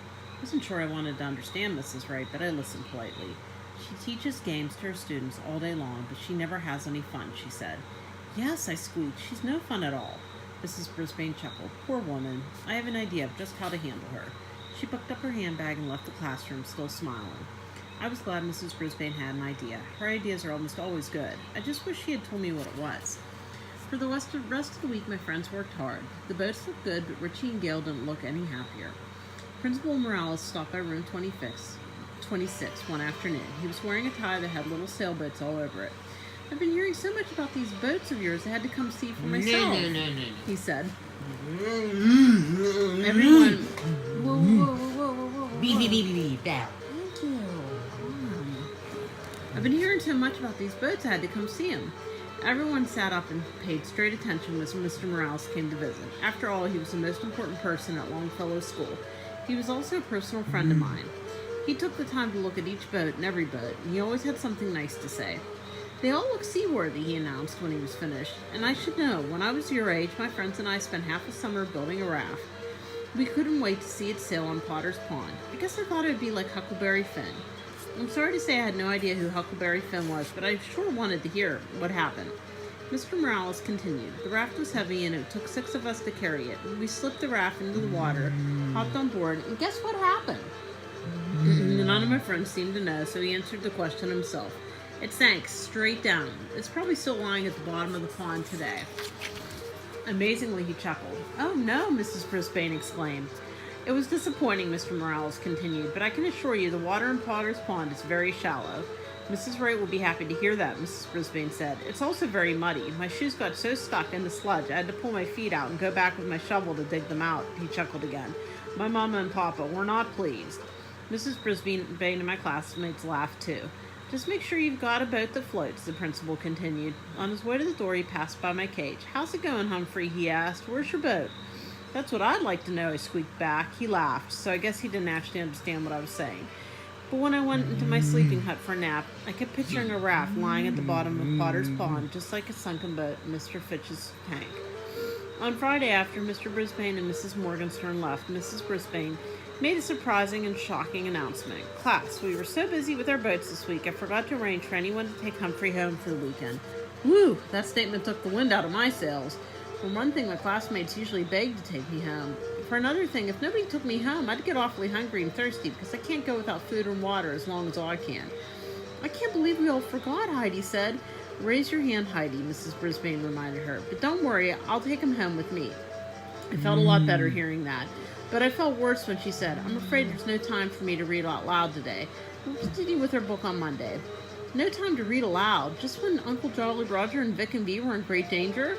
I was about to squeak up in protest when the bell rang. Class was over, the school day was over, and as soon as Miss Brisbane gathered up her jacket and books, we were on our way out of room 26 for the weekend.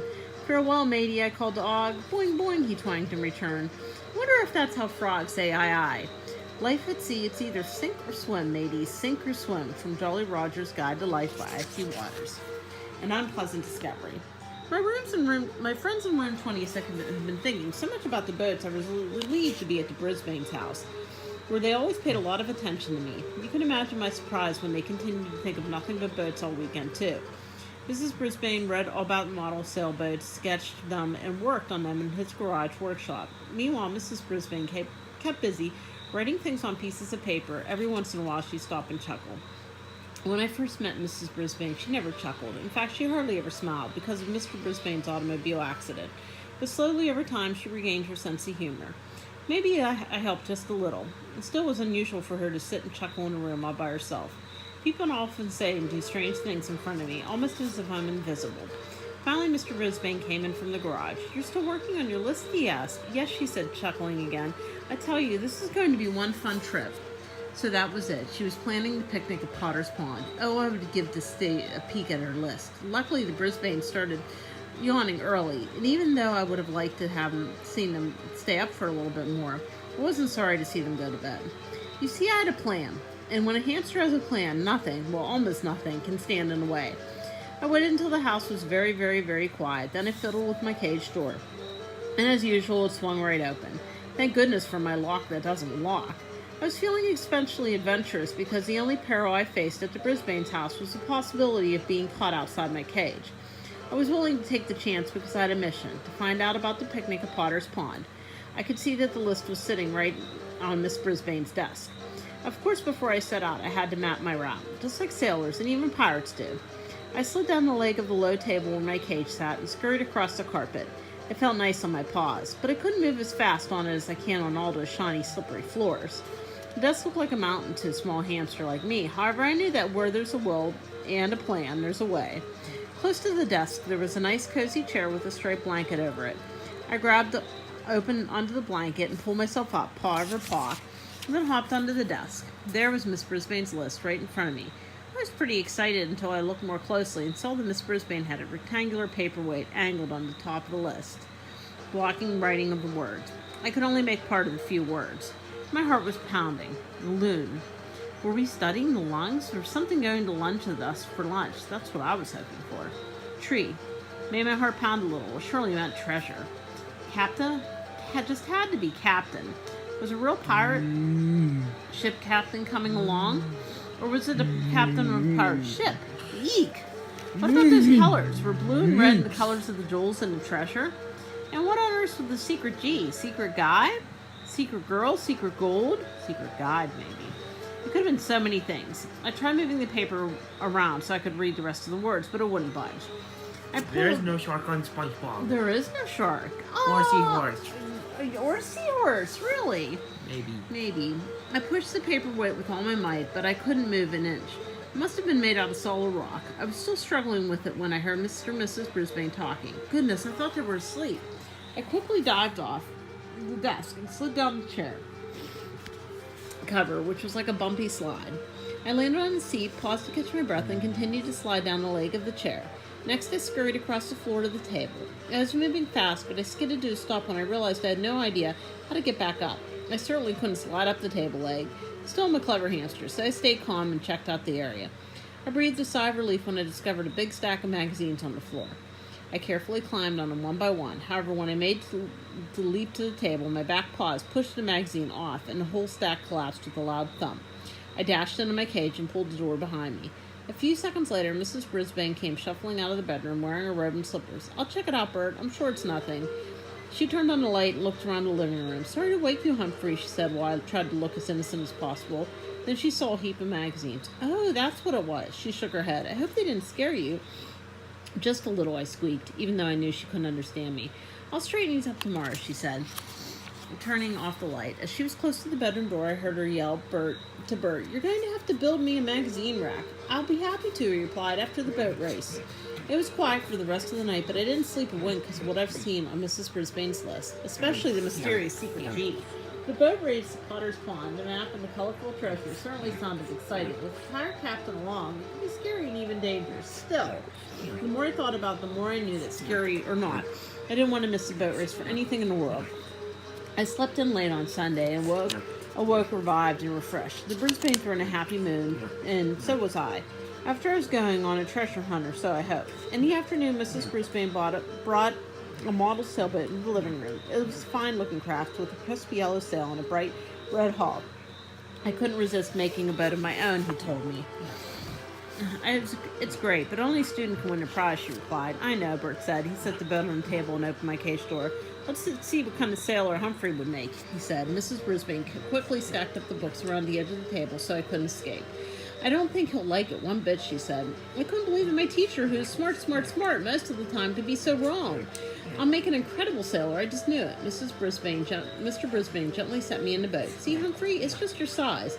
Yes, it was exactly my size. I felt as if I'd been born to sail the boat. I stood at the bow, that's the front of the ship, and imagined myself setting sail for a far-off island in search of a hidden treasure. "Looks like he's a born sailor," Mrs. Brisbane observed. "Now there's a smart man." "Don't be ridiculous," his wife said. I wouldn't let Humphrey get within sight of water. "What an unsqueakable thing to say!" "Why?" Mr. Brisbane asked. Why? I asked too. "Because hamsters must never get wet," Mrs. Brisbane explained. "They catch chills easily and get sick or even die. Plus, water removes the good oils in the hamster's fur." "You really should read up on hamsters the way I have, Bert." My heart sank to the bottom of my paws. This was news than anything Mrs. Wright ever said. "Guess you're not going to Potter's Pond, my friend," Mr. Brisbane told me. I felt like spinning without my wheel. I felt sick with disappointment. I felt just about as bad as I did when Miss Smack left and broke my hamster heart.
"No way," Mrs.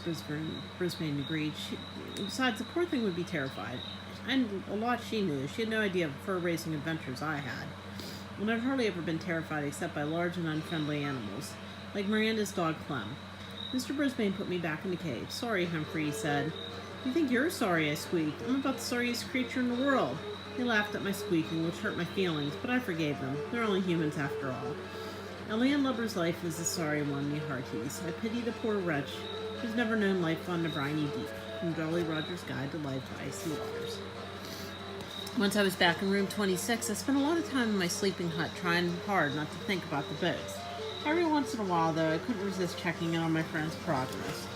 With Mr. Brisbane's advice and help, some holes were drilled, keels were attached, boats were sanded and painted, and sails were raised. He seemed especially pleased with the progress Kirk and Richie were making with their tall ship. Just make sure those sails don't weigh the boat down, he told them. I'm going to test it at home tonight, Kirk said. After Mr. Brisbane moved on, Richie turned to Kirk. Maybe I could test it at home. Have you ever sailed a model boat before? Asked Kirk. Richie admitted that he hadn't. But I can tell if it sails or sinks. Look, I've done this before with my dad, Kirk explained. He knows all about boats. He was in the Navy. But I haven't done anything, Richie complained. Great, said Kirk. You'll get a prize and you don't have any work. Trust me, we'll win.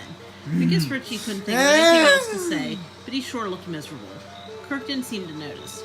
Hey, where do fish sleep? He suddenly asked. Richie just stared at Kirk. In a waterbed, Kirk chuckled. Richie didn't. Gail didn't look any happier than Richie. Petty was out sick with a bad cold, so Gail had to work alone. And her mother, who was so encouraging to the other students, continued to insist that she decorate the sail. Why can't it be white? Gail asked. That's so unimaginative, Mrs. Morgenstern replied. Remember how you resisted changing your room? Now you love your golden walls, don't you? Yes, but that's different, Gail answered quickly. So Gail continued to spend her time working on the hull of the boat. I think she was delaying the time when she had to decorate the sail, or upset her mom if she didn't. I felt sorry for Richie and Gail, but at least they'd have the chance to sail on Potter's Pond and have a picnic with the treasure. Why just sit in room 26 with no one to talk about but a twangy old frog? I know Og's a nice guy, and I wasn't being fair to him, but I was down in the dumps. Even when Mr. Brisbane read the Jolly Roger's Guide to Life, I wasn't very cheered up. I thought I couldn't feel any lower until school was over. Mrs. Wright came in. She was carrying a clipboard and her shiny whistle around her neck. It's hard to relax around a woman who always wears a whistle. Mrs. Brisbane, here are a few more forms you'll need for the field trip, she announced abruptly. I was surprised to see that Mrs. Brisbane just smiled and said, Fine, I'll make sure they're taken care of. By the deadline, Mrs. Wright snapped back. Of course, Mrs. Brisbane replied. Now, Ruth, I have an idea. Make sure that our field trip is safe and orderly and everything goes smoothly. I was wondering if there was any chance you could come along and help supervise. I think if I'd been on my wheel, I would have fallen off. Mrs. Wright looked about as startled as I felt. Well, I don't know, she said. I mean, yes, it would make sense. Perhaps I could rearrange my schedule that day. You'd be a big help, Mrs. Brisbane said, although I didn't agree. And you'd have a lot of fun. Mrs. Wright looked even more startled than before. Oh, well, of course. That wouldn't be my purpose in being there, she said. Mrs. Brisbane flashed her big smile. Of course not. But it wouldn't hurt to have some fun, would it? So that was Mrs. Brisbane's deal. She wanted to help Mrs. Wright have some fun. I didn't think that even a wise teacher could make that happen. The only fun Mrs. Wright had was when she blew her whistle, which wasn't fun for small creatures with sensitive ears like mine. Good luck, I muttered as Mrs. Brisbane left the room. Good night, she answered cheerily. That evening, I had to listen to the splish-splash coming from Og's tank, which only reminded me that he could swim as much as he liked, while I was forbidden to be in the water, ever. I guess Aldo didn't know that I wouldn't be joining the class of Potter's Pond. He continued to whistle and dance the hornpipe and say things like "Arg" and "me hearty." When he called me a salty dog, I felt sad, sad, sad, because if there was one thing I'm not, it's an unreasonable creature like a dog. On Thursday night, Aldo said a very strange thing. Mariah has made me a pirate's outfit. She says I look handsome in it. Mariah is Aldo's very nice wife, and I could hardly believe that she wanted him to be a pirate too. I tell you, me buckos, this pirate life agrees with me, he added. Then he pushed his cleaning trolley out of room 26, turned off the light, and closed the door.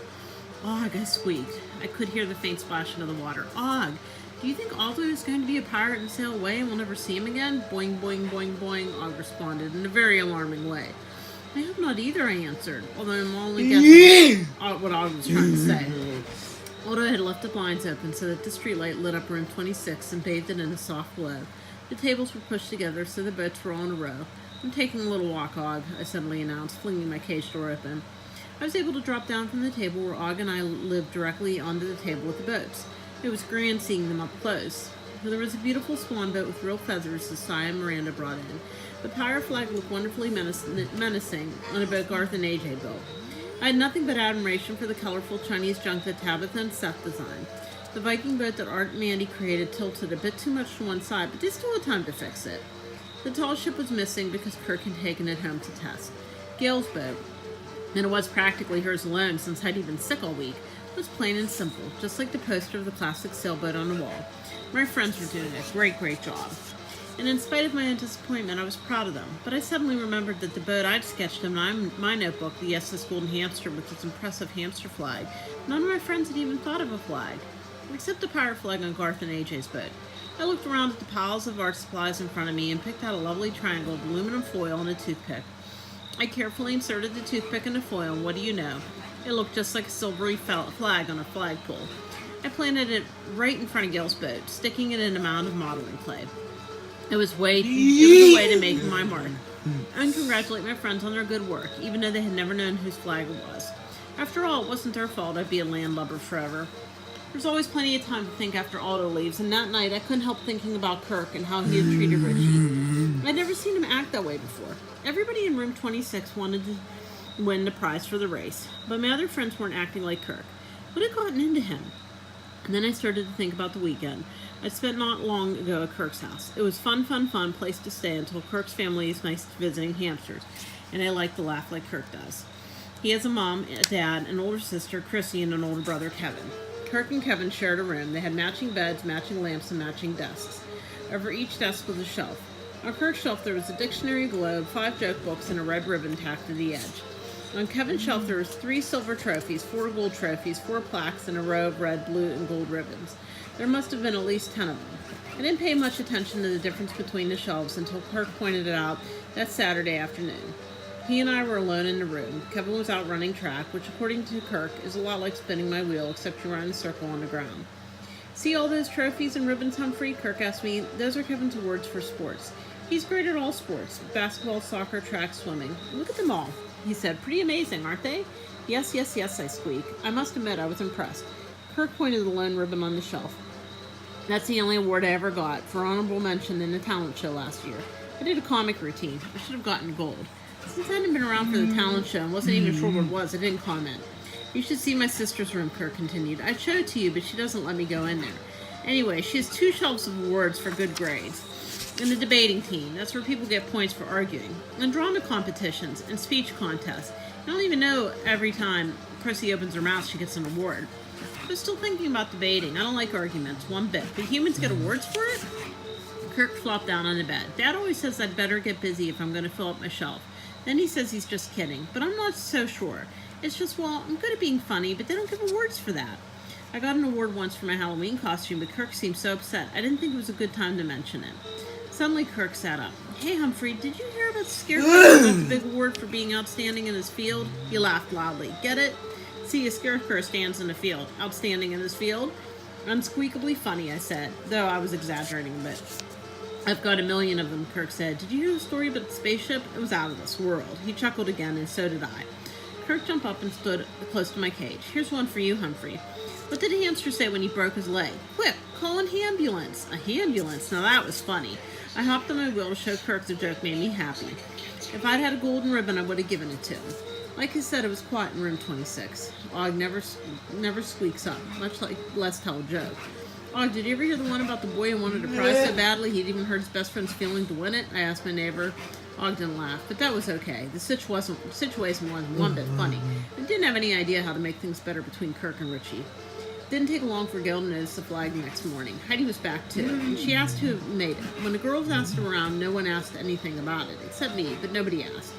When Mrs. Morgenstern came over to check on the progress, she asked Gail how she decided to decorate the sail. Mom, could I make a flag instead? She asked. Fabulous idea, Mrs. Morgenstern replied. I love it. She seemed pleased, and so did Gail, who went right to work. First, she studied nautical flags in one of Mrs. Brisbane's books. It turns out there's a whole language for flags. Boats trained them to send messages to shore in brightly colored stripes and patterns. I was happy. I'd been able to inspire her again. Mr. Brisbane helped her string them along the side of the mast.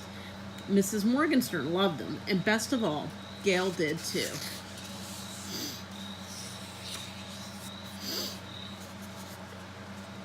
It was a fine boat. They were all fine boats, especially when Mrs. Brisbane helped Art and Mandy get their shaping to stand up straight.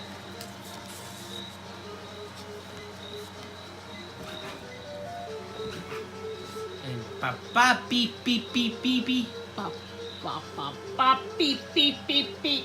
Like that? I'll skip both pages means. I guess you don't do either page.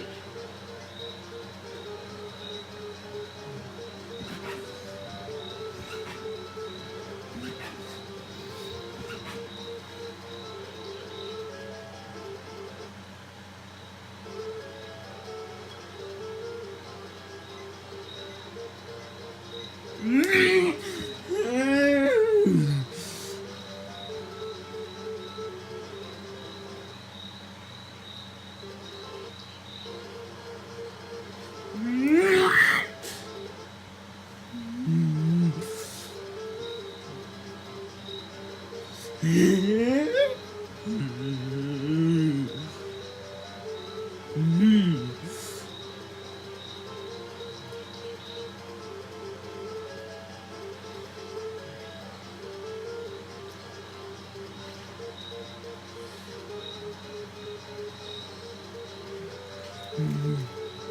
is dance.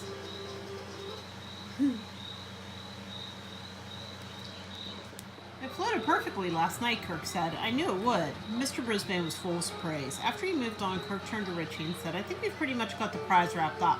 You've got the prize wrapped up, Richie snapped. I'm just a big nobody. Kirk looked surprised. Come on, Richie. No one has to know I did all the work. You'll look like a winner. But I won't feel like one, Richie quickly got up and sharpened about 1,000,000 pencils. After a while, Mrs. Brisbane noticed and went over to talk to him. Is everything okay, she asked. I guess, he answered. She tried to get more information out of him, but he was just sharpening pencils. So she wandered over to Kirk and asked him if everything was all right. Yeah, the boat's fantastic. Look, he answered. I mean between you and Richie, Mrs. Brisbane said. Sure, we make a great team, Kirk said. He sounded as if he meant it.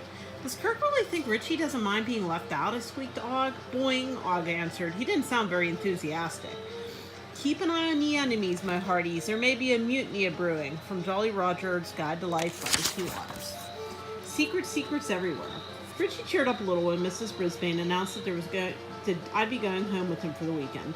I was happy too. I thought maybe we could get our minds off boats. But once I got to Rinaldi home, I found out I was wrong. In fact, boats were just about all that Richie thought about. There's always a lot going on at Richie's house with his parents, brothers, sisters, aunts, uncles, and cousins hanging out there. They were all there on Saturday. So many kids. Serena and Sarah, Anthony and Alex, George and Josie, Richie and Rita. Late in the afternoon, they all ended up in the bathroom with me. I was in my hamster ball, which Richie carefully set on top of a box of tissues so I wouldn't roll off. At first, I was happy that Richie brought me along. A little later, I wasn't so sure. Watch this, said Richie as he turned on the faucets and the tub began to fill with water.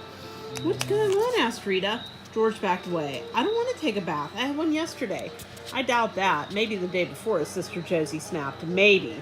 We're not here to take a bath, said Richie. We're here to see what floats. Aha. I realized that Richie was going to show his cousins what Mr. Fitch and Mrs. Brisbane had showed us in the library. Richie started things off by holding up a penny. Float or won't float, he asked. Won't, his cousins shouted in unison. The penny sank to the bottom of the tub. Next, George took a pencil out of his pocket. Float or won't float? Will, Rita, Serena, and Sarah agreed. Won't, Alex, Anthony, and Josie agreed. The pencil floated beautifully. All needed was a sail to look like a sailboat. The cousins soon scattered all over the house and returned with more things to test. They tried a peppermint stick, sank, a flip-flop floated, a leaf floated until it got soggy and sank, a seashell sank, a plastic cup did something very surprising. It floated on its side until it was 3/4 of full water, then it tipped up and floated upright. Finally, a teddy bear floated on his back with a big happy smile on his face. I guess it's okay for a furry teddy bear to get wet, unlike furry hamsters. Then George and Anthony got into a splashing fight. George's dad looked in to see what was going on. It's a science experiment, Richie told him. Anything that can get George to the bathtub is fine with me, he said. Just clean up the mess when you're finished. It was fun to watch all the splashing until Alex grabbed the hamster ball and said, What about this? Will it float? No, I squeaked. I didn't know if the ball would float or not, but I knew that I didn't want to get wet. And even though the plastic would protect me from the water, those air holes were sure to let water in. When I wished for an adventure on the water, this wasn't what I had in mind. Alex was carrying me towards the tub as I shrieked, Stop him! I shouldn't get wet! I wasn't sure if anyone could hear me with all the plastic around me. He held the ball over the water. I took a deep breath and squeaked, Eek!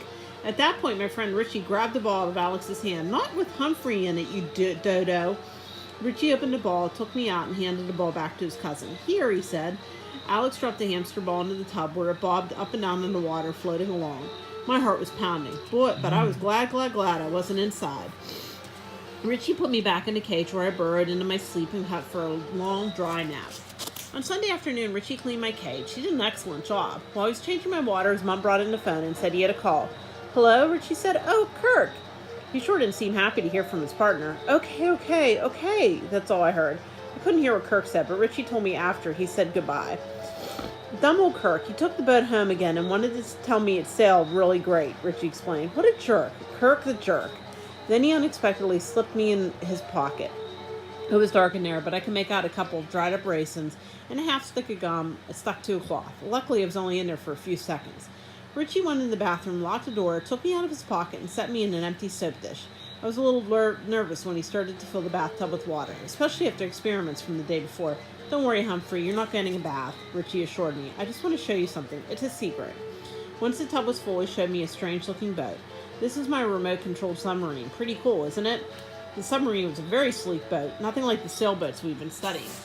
It was completely gray and had no sails at all. Just a tower-like thing coming up out of the middle. Here's the periscope, Richie pointed to a long, narrow tube coming out of the tower. When you're underwater, you can use it to see what's on top of the water. Amazing.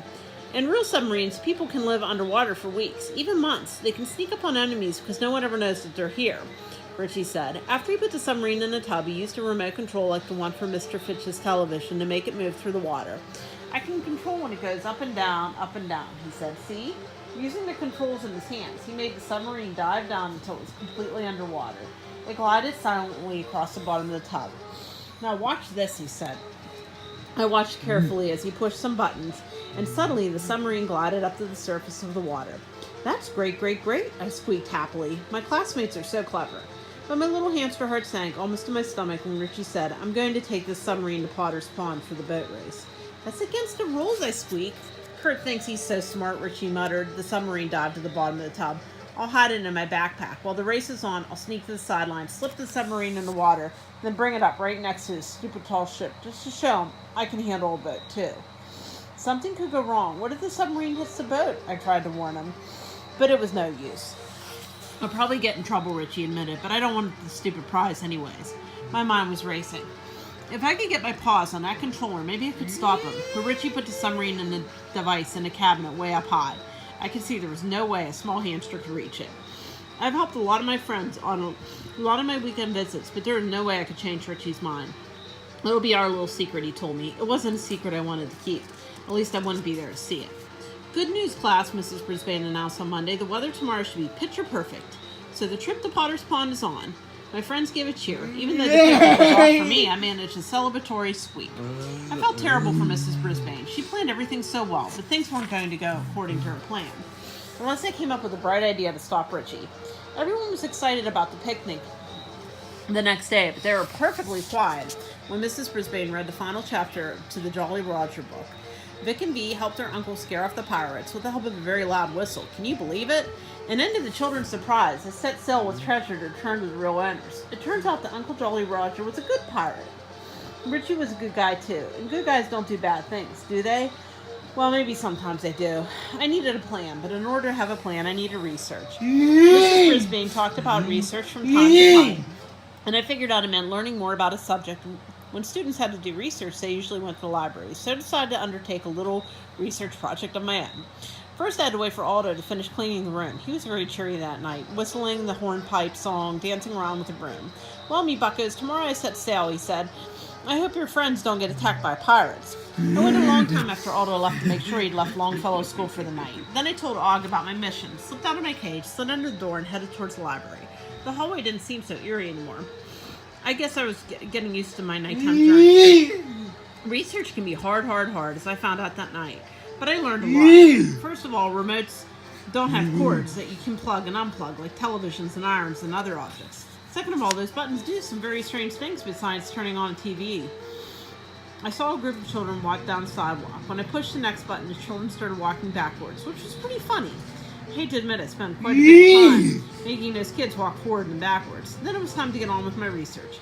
One button turned off the sound, and the other picture do all the strange things like color and get squiggly lines. None of the buttons made the remote stop, except for the on and off switch. There had to be something else that had made the remote work. I checked carefully.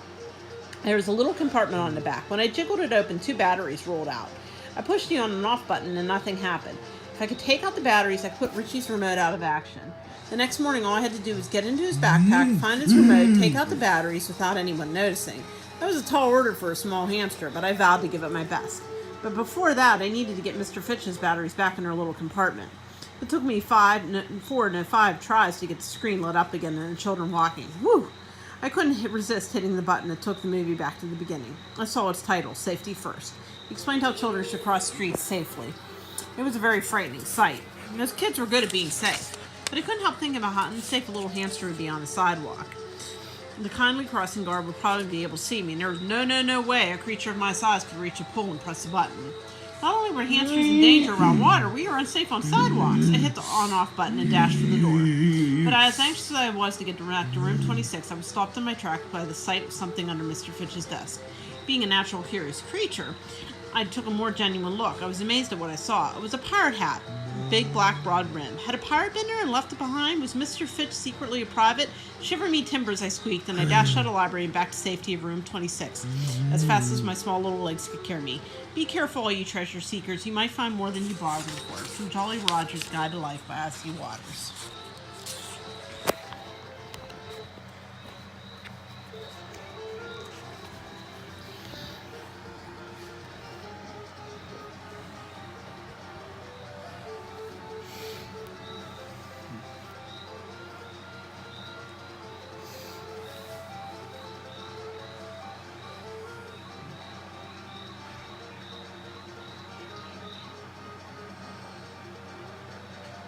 Because he's going to do his little dance.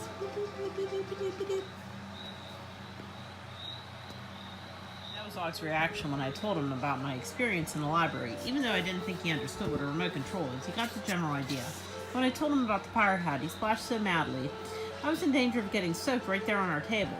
After Og settled down a little bit, I knew I should get some sleep, so I'd be alert and ready if I had a chance to get in Richie's backpack the next morning. Still, I couldn't resist taking one more look at the beautiful boats my classmate worked on. They looked seaworthy enough, thanks to Mr. Brisbane's advice, and they were beautiful with Mrs. Morgenstein's help. Gale's nautical flags were bright and colorful, so were the sails on the Chinese junk. But in the end, my favorite was by far, the tall ship. Standing in the front of the wonderful boat was about as close as I was going to get to an adventure I'd been wishing for. I longed to be a little bit closer. It couldn't hurt if I just crawled into the boat and pretended to sail for a minute or two, could it? I stood on the bow of the boat and tried to imagine what it would be like to be captain of such a fine vessel. Ready about, I squeaked. Trim the sails, swab the decks. I admit, I didn't know what all those things meant, but I heard them in books and movies. Lower the boom, batten down the hatches. It felt good to say those things. Heave ho, I shouted. I heard Og splashing in the background, but I was hardly aware that I was in room 26. I don't know how long I'd spent pretending to be sailing. I only know that after a while I suddenly felt sleepy, sleepier than I'd ever been. In fact, it must have been the fresh sea air I was imagining. I turned to notice a nice piece of sailcloth in the bottom of the boat. I decided that a short doze was in order, so I burrowed under the cloth and closed my eyes. I guess I was dreaming because I could see the boat gliding across the silver sea, and wearing ride jackets with gold buttons and pirate hats. Turn back, I yelled. Trim the sails, flipper the giblet. I wasn't making much sense, but the words sounded pretty good. Suddenly in my dream, a huge wave came up and shook the boat. I was being violently tossed around by the waves and feeling slightly sick, too. And I heard the ship's bell chiming, an odd sound. Boing, boing, squeak! That's when I woke up. I pulled back the sailcloth just enough for me to see that I was moving out of room 26. Og had been trying to warn me, but I guess the cloth muffled the noise. I heard voices. Can't I at least carry it, Richie begged. Better if I do, Kirk replied. Trust me. It took me a few sleepy moments to realize that I was still on the tall ship, which boys were carrying to the bus for the trip to Potter's Pond. I was about to squeak up in protest when I thought that, at last, I had an opportunity for a real adventure. I was going to Potter's Pond, and maybe, just maybe, I'd have the chance to disable Richie's remote. Nice breezy day for sailing, I heard Mr. Brisbane say. I burrowed back under the cloth as my friends chattered away. Soon I felt the vibration of the bus. Everybody find a seat. That I knew was the familiar voice of Miss Victoria, the bus driver. Screech! It's a good thing I was already lying down in the bottom of the boat, or I would have surely been knocked over by the horrible sound of Mrs. Wright's whistle. That was her idea of fun. I was already sorry I'd stowed away. I'm missing one permission slip, she announced. This bus cannot leave the school without it. Is Richie Rinaldi on the bus? What? Repeat it, please, Richie's muffled voice replied. Richie, I must have your permission slip or you will have to leave the bus, Mrs. Wright told him. It was mostly quiet, except for the shuffling of the paper. He must have been rummaging around his backpack. Backpack. That's probably where he had the remote control, too. I've got it, Richie said. A few minutes later, the bus rumbled away from the school on its way to Potter's Pond with me on board. My friends were kind of noisy. They were always on the bus. Then I heard Mrs. Brisbane say, Mrs. Wright, I think it would be fun if you let us sing some songs.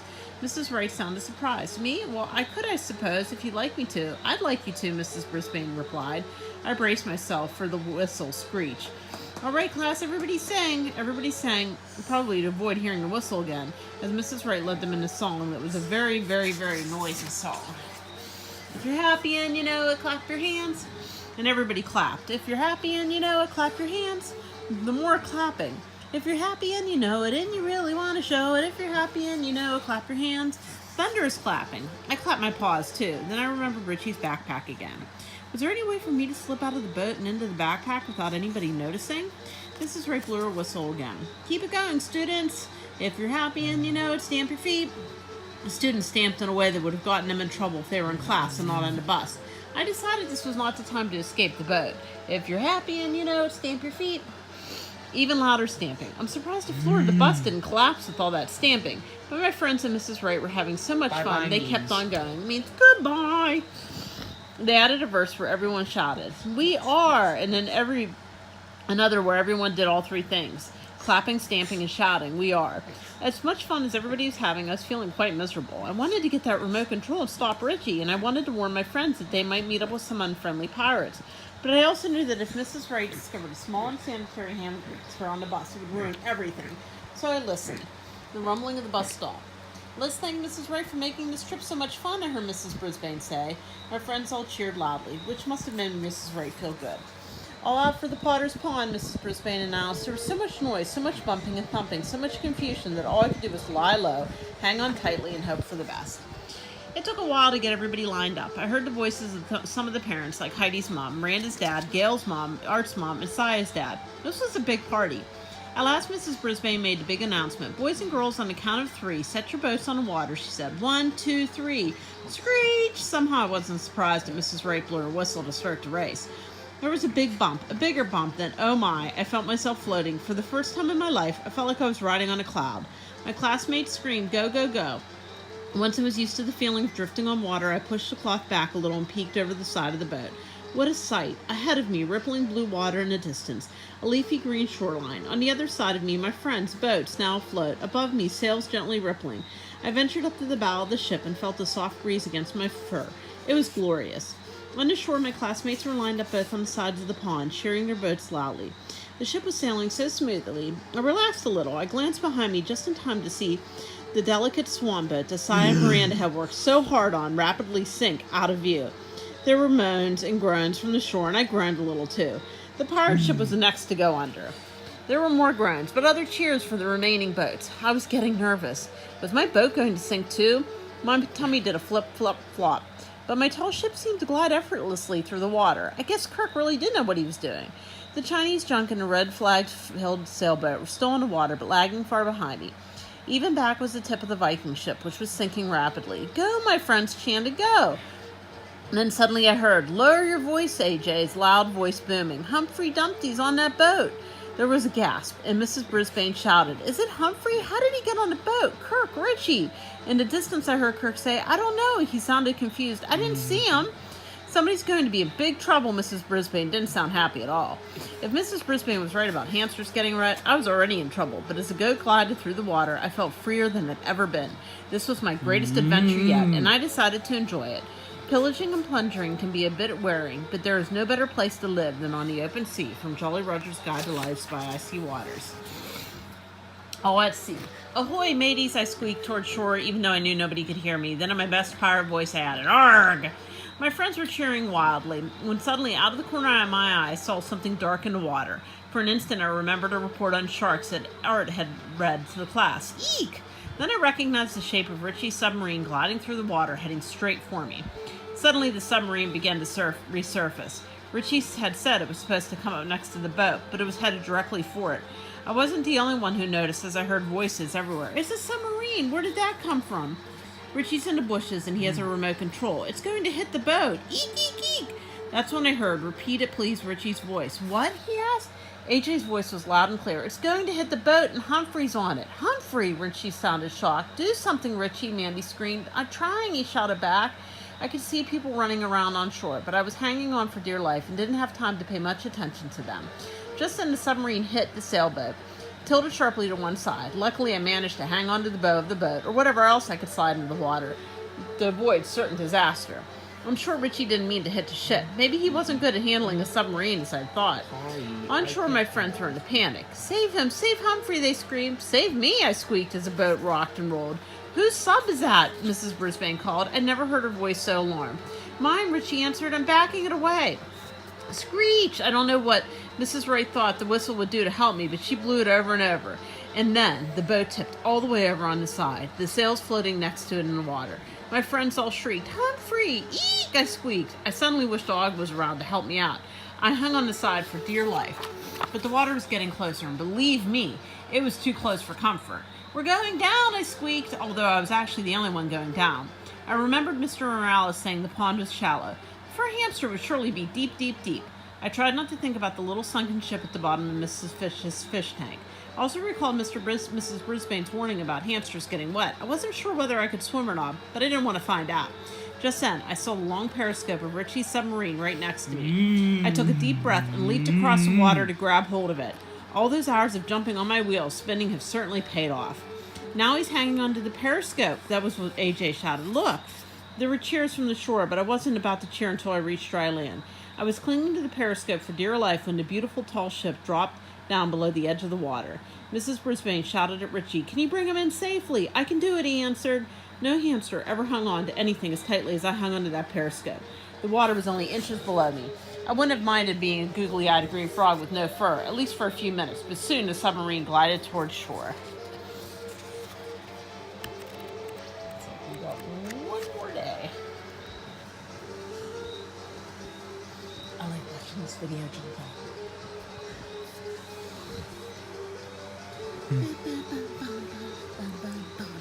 He's gonna get the magic potion again, 'cause he has to or he'll die.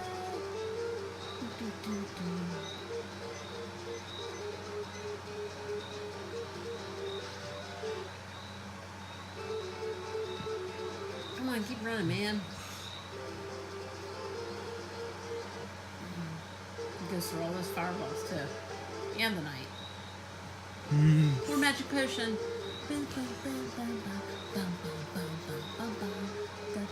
Does he hit all the stars? No.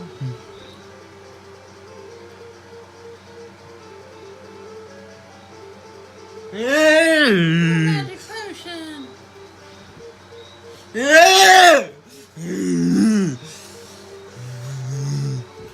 a little dance.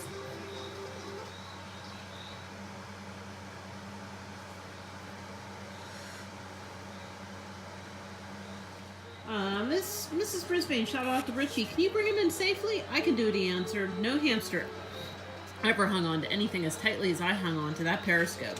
The water was only inches below me. I wouldn't have minded being a googly-eyed green frog with no fur at all, at least for a few minutes, but soon the submarine glided toward shore. Without hesitation, Richie and Kirk both waded out to rescue me. They didn't even worry about their clothes getting wet. Luckily, Mr. Morales was right. The water in Potter's Pond was shallow, at least to humans. Hurry, said Kirk, it's going to sink.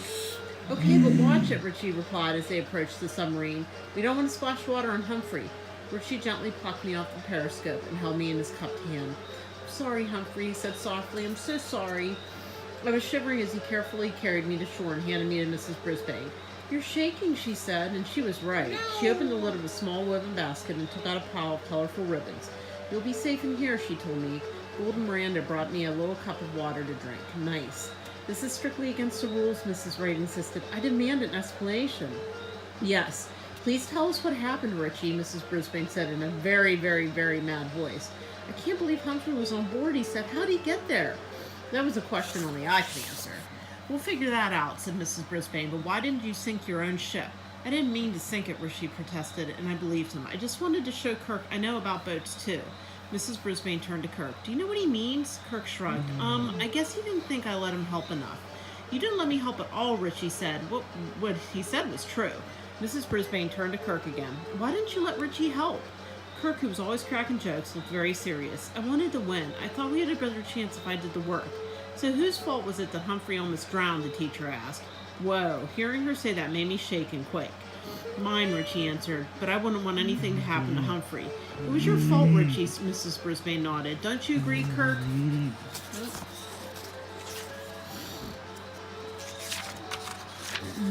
Don't you agree, Kirk? Kirk stared at the ground and didn't answer right away. Finally, he said, yes, but I guess it was kind of my fault, too, because I made Richie mad.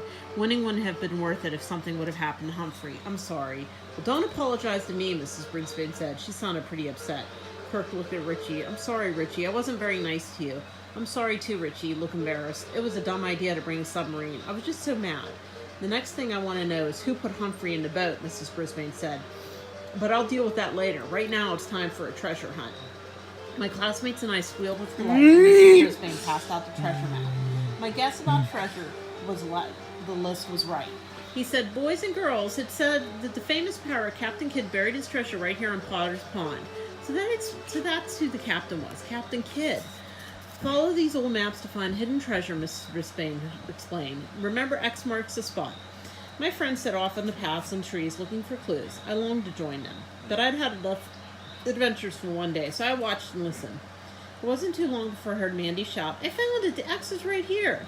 There was a rush of footsteps. Mrs. Brisbane picked up my basket and said, come on, Humphrey, you might as well see this too.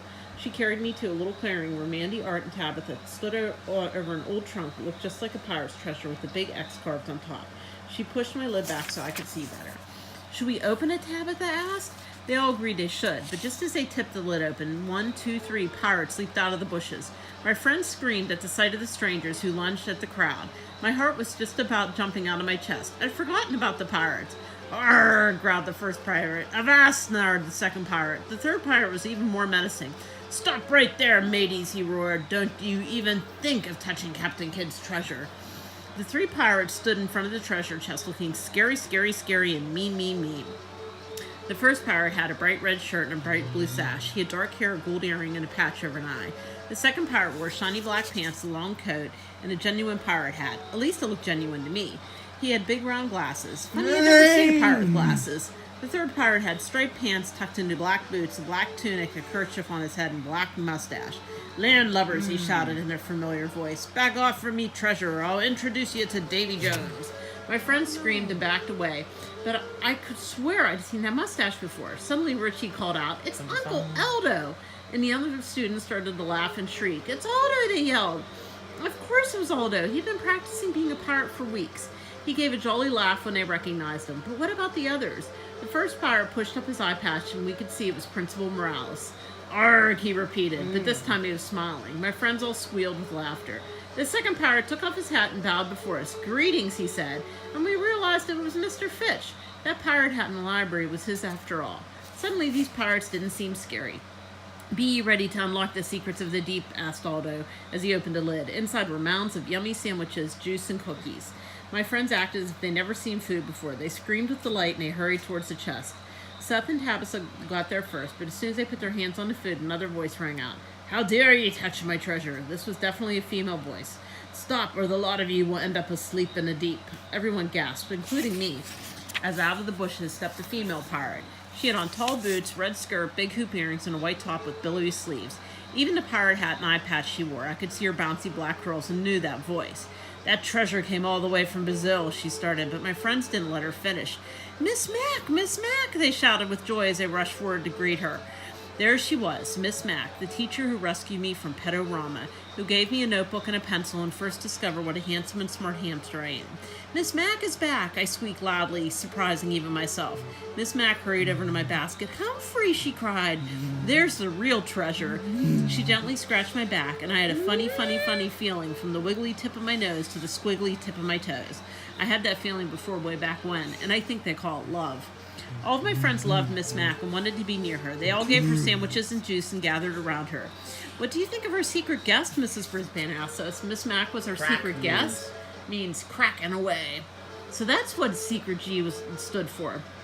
Do you have to go back to Brazil, Miranda asked. No, my term ended, Miss Mac explained. I'm back here to stay if I can find a job. While everyone ate, Mr. Fitch played the harmonica, and Aldo and Mr. Morales danced the sailor's hornpipe. Aldo did a better job, but he had a lot of practice.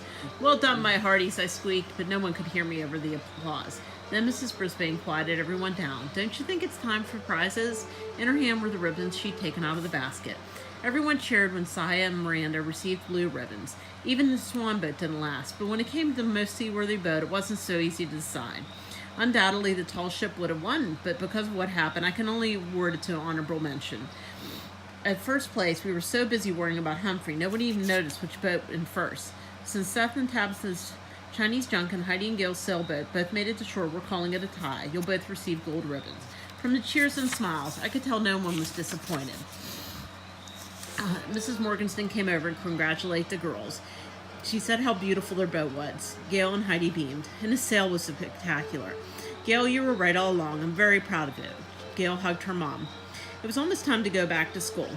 On the edge of the pond, Mr. Morales cupped his hands across his mouth and yelled, "If you see an old raft down there, let me know." When Kirk and Richie finally pulled the remains of the tall ship out of the water, it was muddy and mucky, but they cleaned it up. "You certainly picked an interesting day to return," Mrs. Brisbane said. "Every day is interesting for the kids in room 26, Miss Mack replied. Mrs. Brisbane reached in her jacket and pulled out a piece of paper. In all the excitement, I forgot to check my list. Miss Mack and I could see it. Lunches, treasure maps, Captain Kidd, and secret guest, Miss Mack. "You didn't forget anything," Miss Mack said. Mrs. Brisbane folded up her paper. "No, but a few things happened that weren't on the list. You know what they say, the best laid plans of mice and men often go astray." Soon Mrs. Wright led us all by singing the boat. We sang "Row, row, row your boat." It was a fun song to sing, even though today's trip had almost turned into a nightmare. Seeing Miss Mack again was definitely a dream come true. A good heart, mateys, be the only treasure worthy having. Land ho. When we got back to room 26, I was almost too tired to squeak, but I managed to tell Og the tale. "Do you have a minute, Sue?" the principal asked. He was still wearing his bright blue outfit. "Of course," she said. "Please sit down." "Did any of the students admit to smuggling Humphrey on the boat?" Mr. Morales said. Mrs. Brisbane shook her head.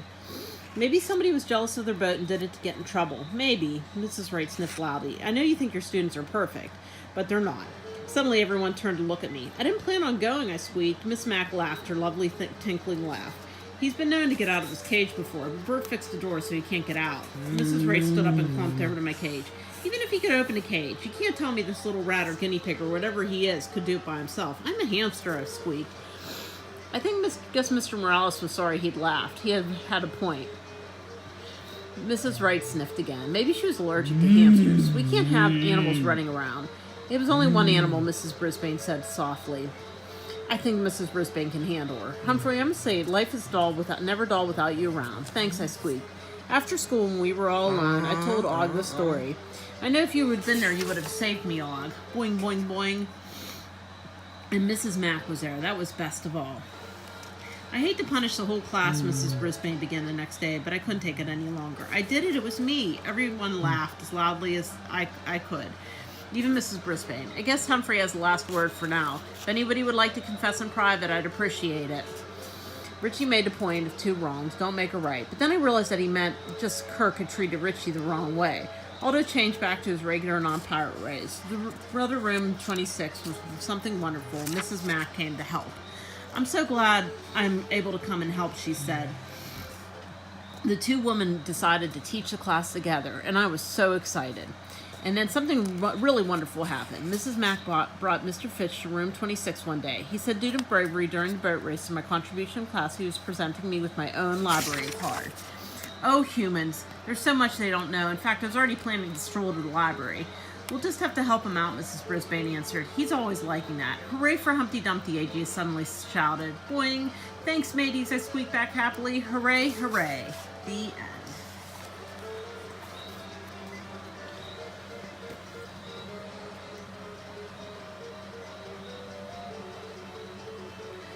Getting all his bottles of magic potion, yeah. Getting that blue kid. Yeah, he's getting that green star, yeah. Green star, yeah. Green star, yeah. Green star, yeah. He's running some more.